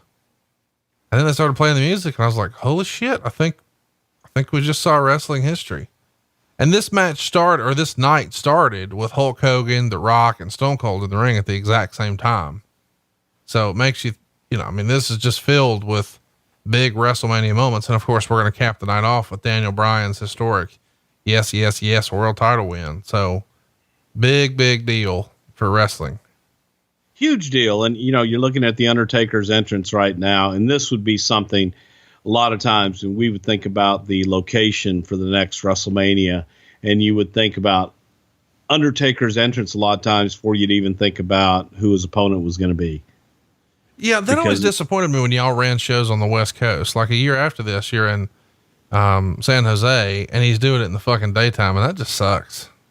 Well, I wasn't there, Conrad. Don't yell at me about it. Wasn't y'all? Oh, okay. I was fired at this time. WrestleMania I'm 9. watching this on my couch. I didn't even have enough money to go to the damn thing. Okay. I love you for that. I couldn't even afford to go to this one. Yeah, I wasn't rich like you. I didn't know you then. Hell. We didn't have Patron. Yeah. That's pre-Patron days. That's my PP I was days. drinking that Ronrico rum. That was about as close to Patron as I could get. That's that OPP, that other people's Patron. You know. So, yeah, he's looking back here. And so, but here's the thing with this. They can't get this fucking fire out. Now, they're going to cut away in a minute. But they're wigging the fuck out with fire extinguishers in just a minute. And it's a real mess. Well, shit happens, man. It's like, what the fuck? Well, I mean, here's the thing too. Like, how many practice sessions of exploding caskets were they expected to do? I'm sure they did at least one or two. It's worth mentioning here. Even if you're a non-wrestling fan, you've got to be so impressed with this. That was what, Cole was really taken aback by, because Cole's like an old school Andre the Giant, JYD wrestling fan, but this more modern stuff, maybe not so much. But the entrance set and just this presentation, it's something to see in real life just to really get a grasp of the scope and scale. Yeah, the pomp and circumstance of WrestleMania really and truly is, and I've never been to a Super Bowl, so I can't compare that on an even playing field. But to me, the spectacle of WrestleMania is second to none, and especially with just everything they put into it now. I can't imagine, the 8-hour, 10-hour production it feels like today. But I know even back in the day when I was there, it was just such an incredible production that it was awe inspiring, and to watch it on pay-per-view is just pretty damn cool as well. So, we've been watching for 48 minutes. The match hasn't started yet. We got to get their time in. Yeah. I'm not mad at it. Let's run through. I do want to run you through some opponents, and I want you to, we'll just run through the streak here. March of 91 in Los Angeles, he beat Jimmy Snuka 4 minutes and 20 seconds. Give me some word associations. Say things. A beginning.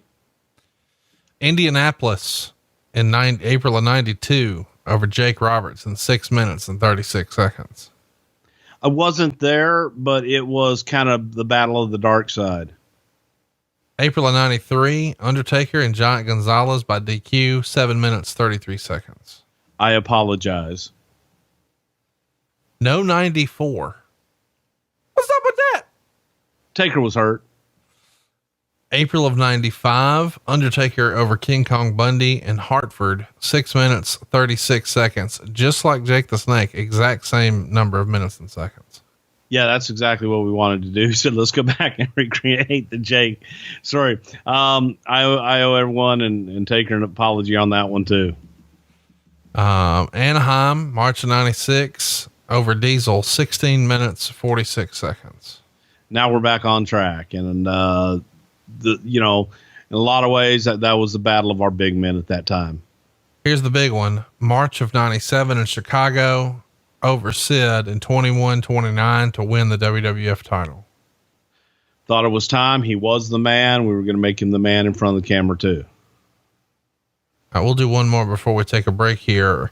Boston, March of 98 over Kane, 16 minutes, 58 seconds. The beginning of a wonderful story. We could do one more. April of 01 in Houston over Triple H, 18 minutes, 17 seconds. Just again, solidifying that he was the man. That's 9 wins here. We're almost halfway through the streak and the bell's about to ring. What do you make of the Undertaker's new Mohawk Chuck Liddell style haircut here? Well, I had talked to him beforehand, and he it's funny when he goes back and forth with the hair, and he just hated the long hair for so long, and he wanted to get all the hair off. And that was something, even going back to the Triple H match, where he had cut his hair thinking that he was done.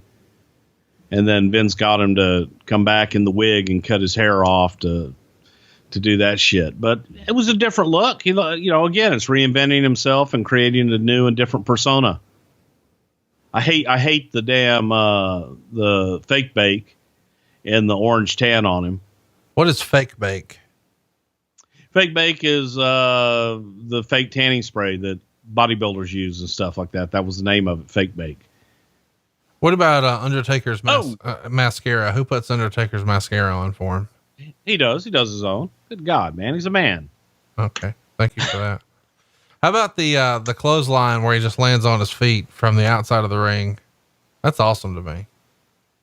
Well, he's a big enough bastard that he can do that. And that was something that Vince always wanted to protect. And the only guy that did it was Undertaker for a long time. And then guys just did it as high spots and shit, but that was an Undertaker deal. And, it's interesting. You talked about how Meltzer said this match was a dud. It wasn't good. Man, this was a physical fucking match and it was believable. And not all of them are going to be, these, friggin' New Japan spot monkey fest. Oh my God. It's two big guys. It's two big guys beating the shit out of each other and telling a different story. A battle and a brawl. Why do you have to shit on New Japan and call everything spot monkey? Well, because that's what he thinks is the greatest shit. No, that's not true. It is true. No, it's not. This is a guy who used to rate, Shawn Michaels and Undertaker 5-star matches. Because of when they were doing a lot of the spots. Look, fuck, I'm not going to get into that argument over that douchebag here on Patreon. Well, don't vote for Patreon. Don't you're just going to have fun with this now. Well, no, you're going to bring up his ratings on matches. I'm going to comment on them. No, but you said and spot these guys monkeys. beating the shit out of them. It's amazing to me. You just look for reasons to piss people off. You're a heel. I am a heel. You're right. But it's a physical match and it's a different style. And again, Taker being older, he's not going to have that same fast paced match. It's a whole different style. He's in there with a brawler. He's in there with the UFC guy, and it's going to be different. So it's one thing, when you talk about, this UFC match was a great match when they lay on the damn ground in a Cobra Kai. Here you are fancying yourself a karate man, and you're saying they're laying on the ground in a Cobra Kai. That's a devastating hold, that old Cobra Kai. What do you make of Brock driving the shoulder in? I don't know that I'd want to take one of those. You know what? There's not a whole lot I would want to take from Brock, but if you're in there with him, it's not like you got a whole lot of choice. Yeah. It was if he wants to do something to you, he's going to do it. It's not a fun thing to joke about at all. But 10 years ago, I saw Joe Rogan in Las Vegas, and he was putting over Brock because Brock was fighting in the UFC at the time. And he's like, this motherfucker is from another time. I mean, this son of a bitch used to, be on a Clydesdale with like one of those 100-pound swords that he's just swinging around with one fucking hand. And people start laughing. He's like, no, I'm not kidding. When you're around this guy, you realize even as a man, you're like, rape is an option. Yes. And yeah. And so people just get quiet and look at him. He's like, no, I'm just saying it's not up to you. Like whatever he wants to do, it's happening and you can't stop it. And Big Show was like that same. Here's a 7-foot guy, 400 pounds that was afraid of Brock. Yeah. Like if he wants to rip your head off and shit down your neck, he will. You know why? Because he can. Exactly. Yeah, he's a different animal and a different breed, man. It's scary shit. It's another level for sure, but there is a lot of, or so it would seem, mutual respect between Undertaker and Brock Lesnar. In your experience, what was Brock's relationship like with Undertaker? It was always good, and there was a lot of respect because both guys were athletes. Tough guys for the most part respect one another, and there isn't a whole lot that has to be said. And they had mutual respect for one another. Mark is a quiet guy. He's not going to tell you how tough he is or how bad he is. He'll show you, and he's going to carry himself in a way that commands respect. And Brock is pretty much the same damn way. So these guys, they did have that mutual respect because they both were tough guys that could do just about anything and stand toe to toe with the best of them. You think these guys were ever drinking buddies? Of course, we know famously that Undertaker was not scared to drink a little Jack Daniels every now and again. Yeah, they definitely were. And again, it helps. It helps that they liked one another. As much as Brock can like anybody. No, but Brock did like him. And as I said, and that was the spot where a lot of people believe Undertaker had his bell rung. He whacked the shit out of his head. A severe concussion. And supposedly nobody's home right now. See if we notice a difference here in the match, watching it back. Damn. Well, if that wasn't the spot, it certainly contributed to it. Because, man, that shit just looked absolutely brutal. And, you go through and watch a lot of this stuff, and you go through and watch the F5s that come afterwards and the suplexes and stuff. If that one was just something that kind of rung his bell a little bit, the rest of that stuff is probably what jarred the rest of it and made it go bye-bye. Right. I am just wondering here. God, the mustard tastes much better than it did on my skin. Anyway, Paul Heyman digress. But yeah, that's just being, pretty much manhandled right there. You're coming whether you want to or not. He's still a little aware. Or he's selling his ass off. No, he's still in it at this point. He's still in it at this point. I don't know that he's out of it here. He's crumbling. He's calling spots. Making it legit. Huh? Well, we don't know that he's calling spots. We know he's talking. I know he's calling spots. Okay. No, he's aware at this point, but God damn, that was snug on the outside. Shit. But that's what you do when you get in there with Brock Lesnar, man. Give everybody a time cue so they know they're up with you. Where the hell are we? Right now we're at 2:35:10 with Brock just working on that damn leg, and good God. So after Hunter in Houston, he'd go in March of 2002 to Toronto and beat Ric Flair in a street fight, 18 minutes and 47 seconds. Your thoughts?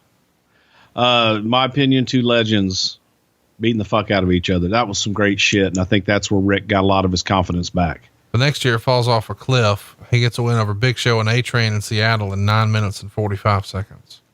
Beating two men, by God, because one couldn't contain him. The next year, shits. MSG in 2004, he beats Kane, 7 minutes, 45 seconds. The return of the dead man. Man, big bump into the barricade there. When he's hurting, has to hurt even more. There's fucking Brock Lesnar guy. Hey, chat me up. Remind everybody about the surgery that the Undertaker had in the last year or so. He got new hips in the last year or so. So, obviously you saw him against John Cena and what have you, and Rusev later on, but he's moving better than I've seen him move in a long time. And I always tell him, I've said here many times, he could go to the ring until he's 70 years old and go out on a walker and the people will still be happy to see him. Now, when Brock starts these damn suplexes here, to me, I think this is probably where it really just started taking its toll. It's one thing to be taking your own bumps, and it's another thing to be thrown by another man and be hammered into the mat the way that he is. Yeah. As he gets going here, in 2005, Undertaker beat Randy Orton in 14-14. I think that was something, just bringing Randy. You know, Randy was one of the first guys where we ever even discussed ending the streak. Really? So Randy could have almost been the guy in 05. Yeah. Chicago, he beat Mark Henry in a casket match, 9 minutes, 26 seconds. Mark was discussed to take the streak too for about 30 seconds. The next year in Detroit in 07, he beat Batista to win the world title. Rising up again, man. It was just, you can't kill off that character. In 08, he won the world title again, this time from Edge. These guys go a long time, 23 minutes, 50 seconds. Oh, pardon me. Let me put that away. That was just my rock hard ding dong. Excuse me.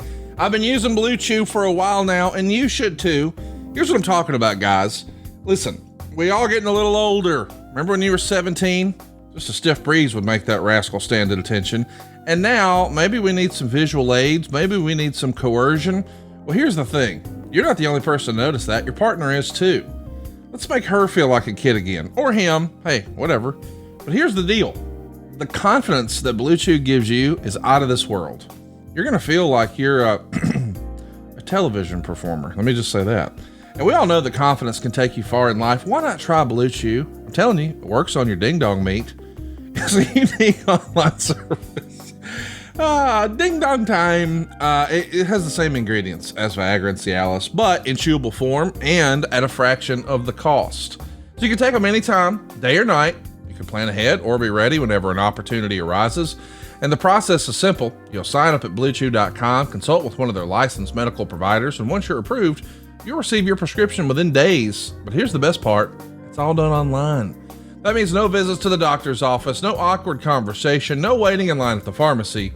You see, Blue Chew's tablets are made right here in the USA, prepared and shipped directly to your door, all in a discreet package. But there won't be anything discreet about your package. Come on, you know what time it is. It's time to visit bluechew.com. If you think it's time to benefit from some extra confidence when it's time to perform, and of course it is, chew it and do it. Let's have some better sex, y'all. Shall we? What are we doing around here? We got a special deal for our listeners. Try Blue Chew free when you use our promo code WRESTLE. You hear me? It's free. All you've got to do is pay $5 shipping. That's bluechew.com. The promo code is WRESTLE to receive your first month free. Visit bluechew.com for more details and important safety information. And we want to thank Blue Chew for sponsoring our podcast here today. I got to put this away. And that was somebody that, you know, Undertaker really loved working with. And it was Undertaker beating him was a way to get Edge over. Next up, we've got the match everybody talks about. Houston, April of 2009, Shawn Michaels, 30 minutes, 41 seconds. My opinion, his best WrestleMania match. No doubt about it. Let's see what Brock's got in store for Undertaker here. A little DDT action. Next up, we've got another rematch, this time in Glendale, Arizona, March of 2010 with Shawn Michaels, 23 minutes, 59 seconds. I thought it was great, but it wasn't as good as the first one. I agree. The next year in Atlanta in 11, he beat Triple H in a no holds barred match, 29 minutes, 22 seconds. I thought that the match was good, but at this point I was looking for, I don't know. I just didn't think it needed to be a no holds barred match. A third match at WrestleMania against Triple H happens in April of 12. This time in a Hell in a Cell, Shawn Michaels is the special guest referee, 30 minutes, 52 seconds. Same thing. I just didn't think that it needed to be the Hell in a Cell. I didn't think they needed the gimmick. To me, Undertaker's streak in WrestleMania was big enough. Triple H has, Undertaker's gloves and hand wraps and Shawn Michaels' referee shirt with a framed picture of all three of them at the top of the ramp, framed together in his office. And it says the end of an era.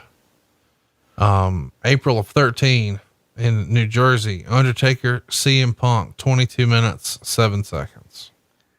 I enjoyed the hell out of it because I liked the story. I liked this, you know, as much as I was sad about the passing of my friend Bill Moody, Paul Bearer. their incorporation, I know that Paul Bearer would have loved that. This is what Meltzer wrote of the match.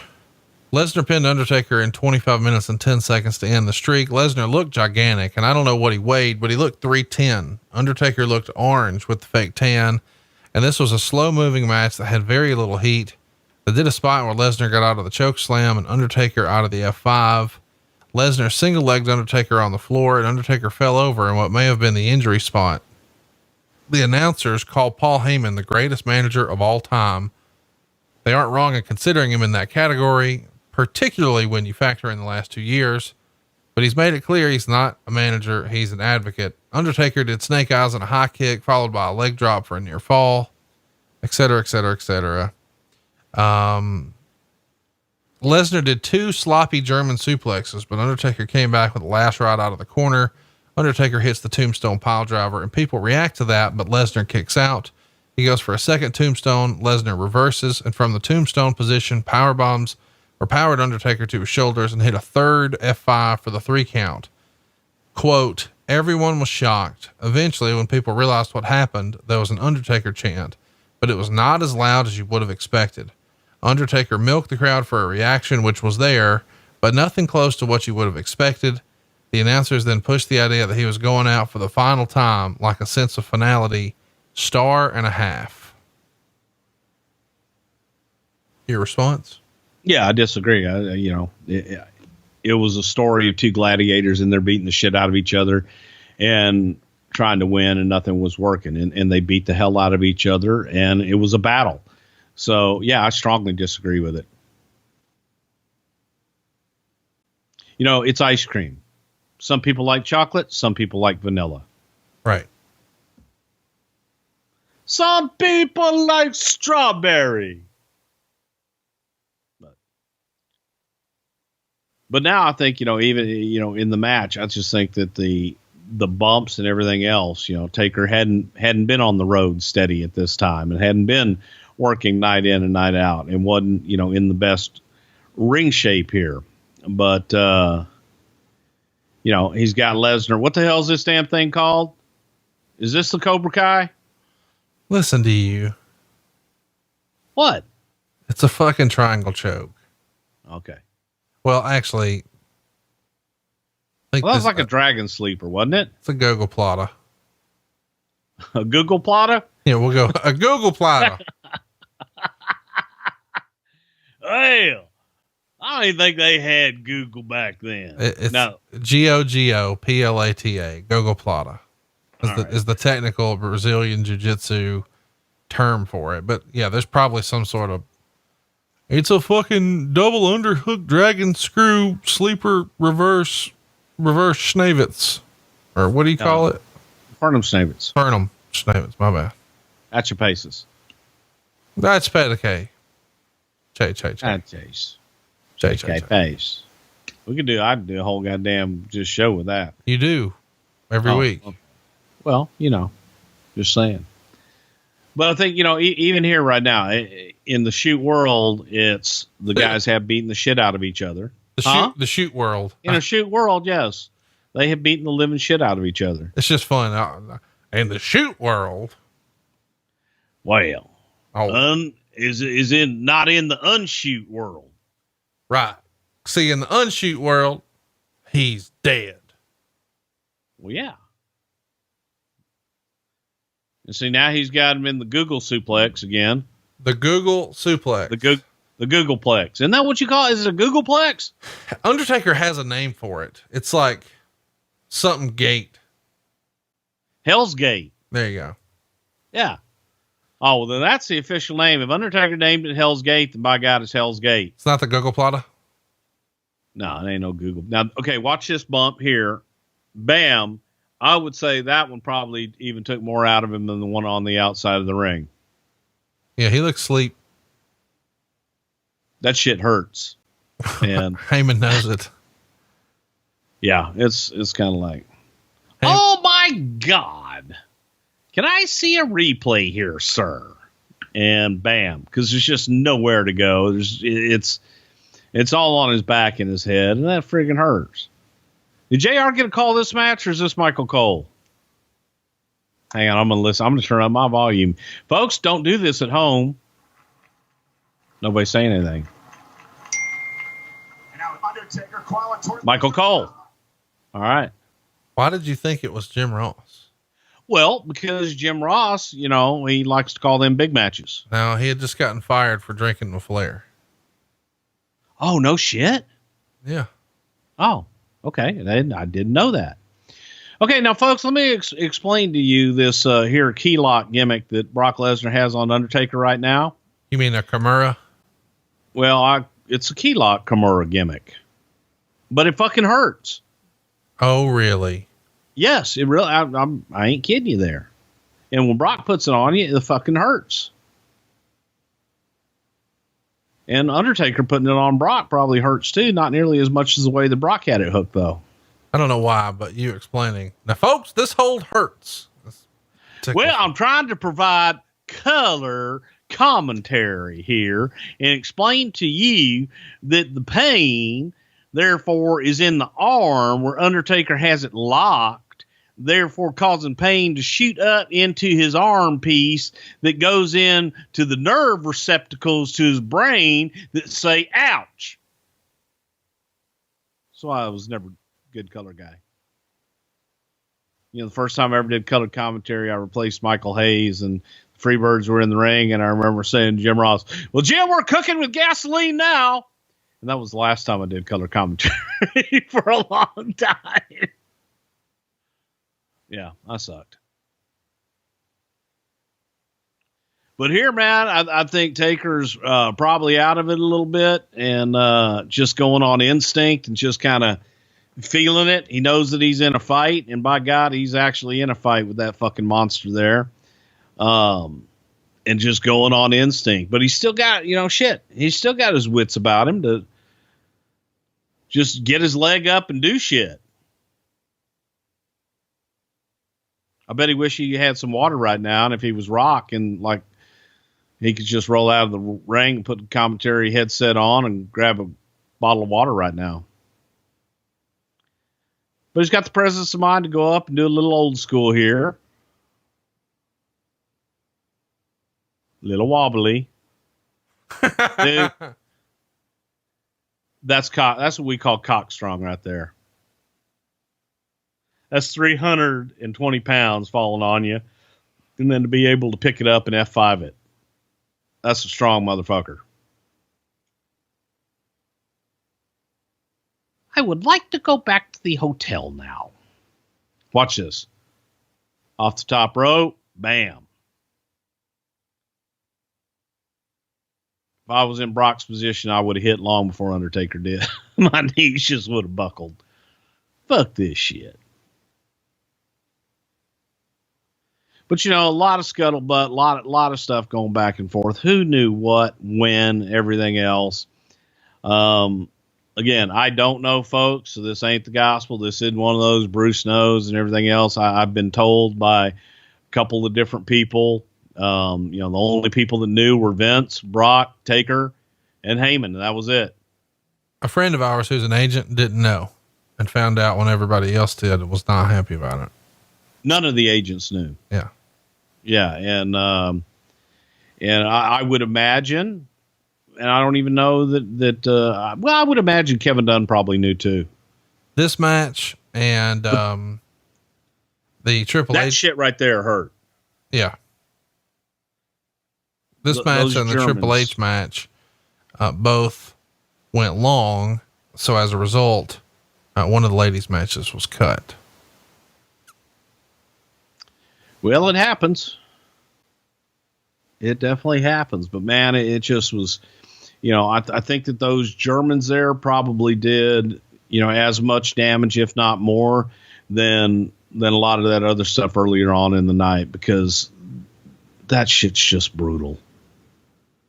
Fuck. Last people I would want to take a German suplex from are Brock Lesnar and Dr. Death Steve Williams. What about Swoggle? Would you take one from him? Hell no, man, because he does them Austrian suplexes. What do you mean Austrian suplexes? Well, it's Austria is a little smaller than Germany, And so he learned his in Austria versus Germany. Listen to you. What? He's a little feller. He called me that little bastard called me last night at 12:30 at night to cuss me out for you calling him. You left the other message, night. not me. I don't recall that. By the way, kind of like Undertaker doesn't recall this match right here. Yes. I don't recall the other night. So there. I feel like we should also mention that,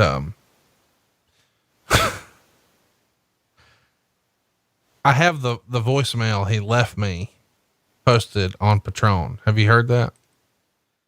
I heard it the next day. Well, I posted it. I bleeped a couple of words out, but I posted it. He's got a foul mouth. That's awful. I mean, he foul mouthed me last night at 12:30. He called me, but I couldn't answer. What the hell were you doing? Can't say. Oh, hell. Roll Tide. Okay. Well, that's a good thing. Didn't figure. I told him it was all your fault. Oh, did you really? Of course I did. Well, that doesn't surprise me. But you see right here, man, everything he's got to do this tombstone, and people think this is it. This has got to be it. It's a tombstone. 1, 2, 3. He's got, oh no. What's it gonna take? No, you're exactly right. That's what everybody thought.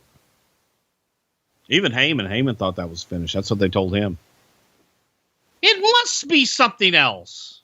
Brock has now gone into business for himself. He will not be denied. He will not be denied. I still think one of my favorite things you ever did on the show is when you were talking about how, I can't believe this is real. You were talking about how Heyman doesn't use towels in hotels. No, he uses towels. He just doesn't get clean towels. No, yeah. That's what I mean. I'm sorry. I'm just saying, like, he doesn't, they don't want anybody to clean his room. Right. And, well, can we bring towels? And you immediately jumped to something that I was like, I've never heard that before, but it's the funniest thing ever. Do you remember? No, what? I will air dry. Oh yeah.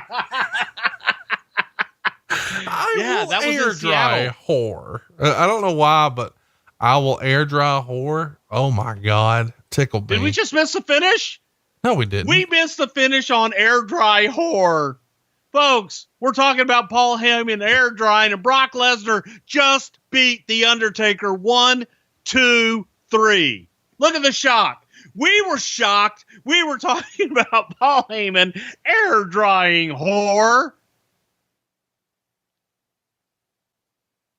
What? Look at the fans, like the reactions in the crowd. Nobody can believe what we've seen. Like, this has become the most predictable thing. I mean, this would almost be like Alabama losing in the championship game. It just doesn't happen. And they're looking away for something else to hit. Yeah. Someone's got to run in somebody's got to come down and change something. There's got to be something to overturn it. And by the way, Brock and Paul Heyman traded on this win for years. My client is the 1 and the 21-1. Eat, sleep, beat the streak, repeat. I mean, he had that ramble, that pitch every single night for years. And it was all based on this. Yeah. Because it was. What a shot. I remember looking to my left, and I'm across the ring from where this is. I'm to their left. I'm to Heyman's left right now. And, I looked up to the left, like thinking I'm going to see something on the screen. And sure enough, when they showed that 21-1 with the lightning behind it, it's like, oh my God, look at this guy. No one can believe it. They're crying. Well, because he is like wrestling royalty, the most beloved. And Brock Lesnar is this mercenary for hire here, who's here to wrestle for money and hold Vince McMahon up and threaten to go to the UFC. And then the little wink. What an asshole. If he's listening right now, I didn't mean that. I'm kidding. Yes, you did. You say that about him all the time off the air. They don't even have that. They don't even have internet in Canada. It's fine. Is he in Canada? Yeah, he lives in the woods in Canada. Because he can. Still uses a flip phone. What's wrong with that? Nothing. Okay. So I'm saying. And then, even still, we're 3 whatever minutes from the finish. Taker's just laying in the ring, and this audience is still in absolute disbelief. What a shot. What a shot that is, man. People are thinking, how could they even make 21-1 as a graphic? Yeah. There he is, folks. That's the man to beat the streak. Serious business. This is this is probably my best live experience besides One Night Stand 05. I mean, this is one of the most important moments in wrestling history right here. This is probably, even with all that Heyman has accomplished, this is a top 5 all-time moment for him, right? Oh, that was probably the biggest moment in his career. Without a doubt. That many people, that streak, that man, both, everybody involved in it. I think that was probably the biggest moment in his career for all those guys. And, talking to Undertaker afterwards, just, him sitting there thinking, I just want to get up and get out of the ring on my own. Cause he's hurting bad. He is hurting bad, and it's over now. The match is over. I got through it, but boy, I feel it. So it was, he was a hurting puppy. And right about this time, as I'm sending my annual text to him and telling him, great job, hated the finish, love you, let me know you're okay. And didn't hear back from him until the next day. Well, he had other shit going on. I'm sure they gave him his phone, Conrad. Why didn't he return my text? Why didn't he return my text? Yes. I brought him into this goddamn company and he can't return my text. I'm in the hospital. That's all he had to say, man. What? I'm in the hospital? Yeah. Oh, would have understood. Now you're being a smart ass. I see. Yeah. I thought you were saying the next day he was just like hospital, but no, you mean that's all he had to say. It wouldn't have been that hard. Your fingers weren't broken, just your brain and your hips and your back and your neck and your arms, but your fingers were fine. God damn it. It's me. That is the most Bruce thing ever. Yeah. Listen, I understand that nobody's allowed in here, but it's me. I'm special. I've actually said that before. No, I know. And by the way, it works. How about here on Patron, biggest moment in WWE history, maybe in the last 5 years, top 5 probably ever. Typical me and you missed the finish because we're laughing about Paul Heyman. I will air dry whore.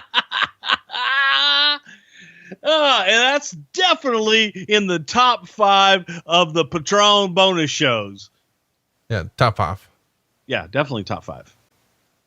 So there you go. Yeah, and the other thing about the whole Heyman, everybody of course giving him a standing ovation because he deserves it. And look at Lawler's hair here from when we were looking at stuff and what was it back in 1999. Anyway, but the other thing about Paul Heyman's hotel room was the flecks of like underarm deodorant, white flakes all over the room too. It was interesting. Just had to throw that in. And one asshole holding up a buzz sign. So if you're listening to this on Padron, you're an asshole because everybody else is standing and showing respect for the most part. It's 6:52 p.m. New Orleans time. And I'm pretty sure Taker's just sitting here right now. He's milking it all in saying, please legs, move.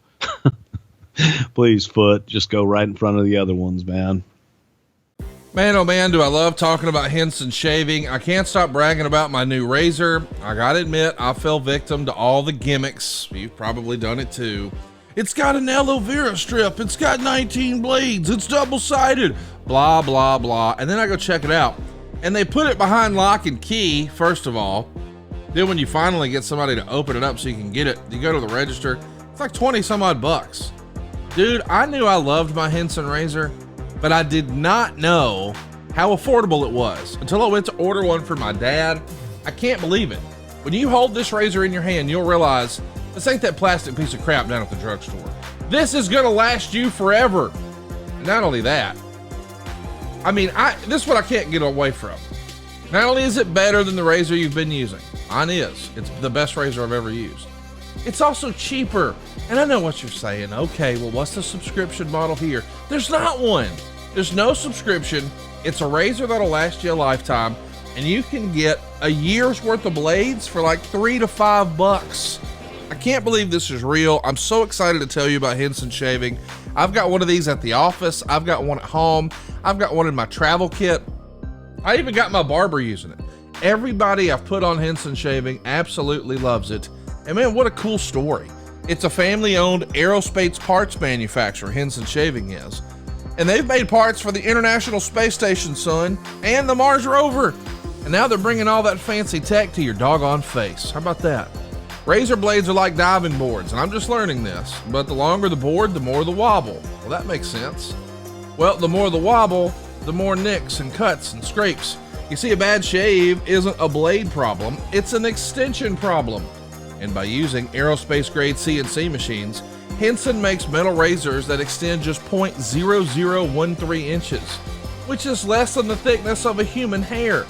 That means a secure and stable blade with a vibration-free shave. It gets better too. The razor has built-in channels to evacuate hair and cream, which makes clogging virtually impossible. Seriously, Henson Shaving wants the best razor, not the best razor business.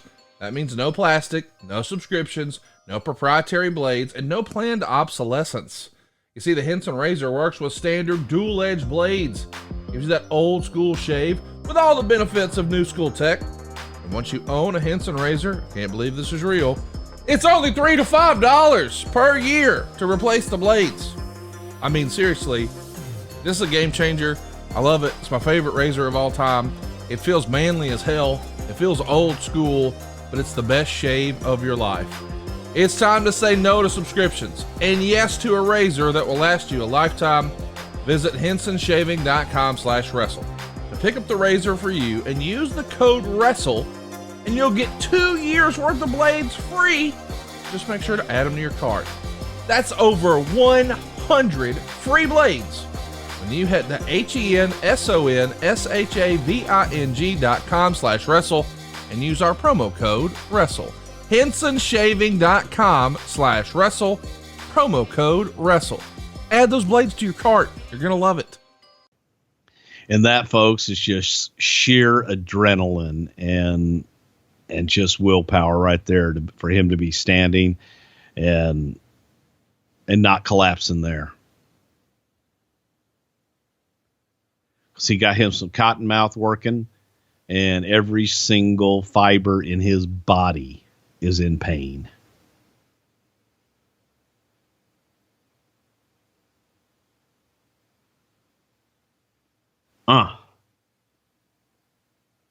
It's crazy to think about. This is, I mean, I thought this was it. I thought that was definitely the end. I think a lot of people had that natural conclusion, and you hear, you see this long, lonely walk here.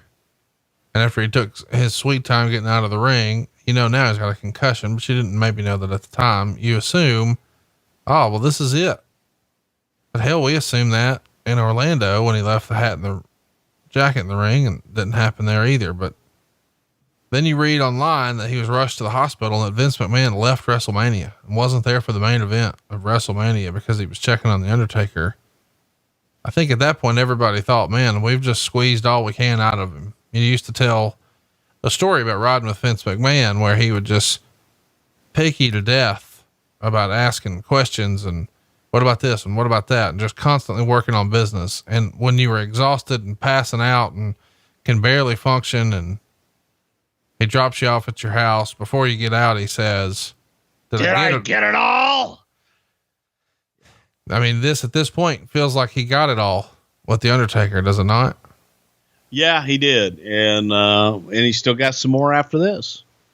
So, that was, just to me, it was an incredible match because it told a great story of just two gladiators getting in there and fighting their hearts out. And it was what it was, man. And you saw history in the making with the streak coming to an end. Had it been me, I'll go ahead and answer all the questions. I would not have ended the streak. Didn't like it. After the fact, you let it sink in for a while. I loved the finish, and I loved the it being Brock.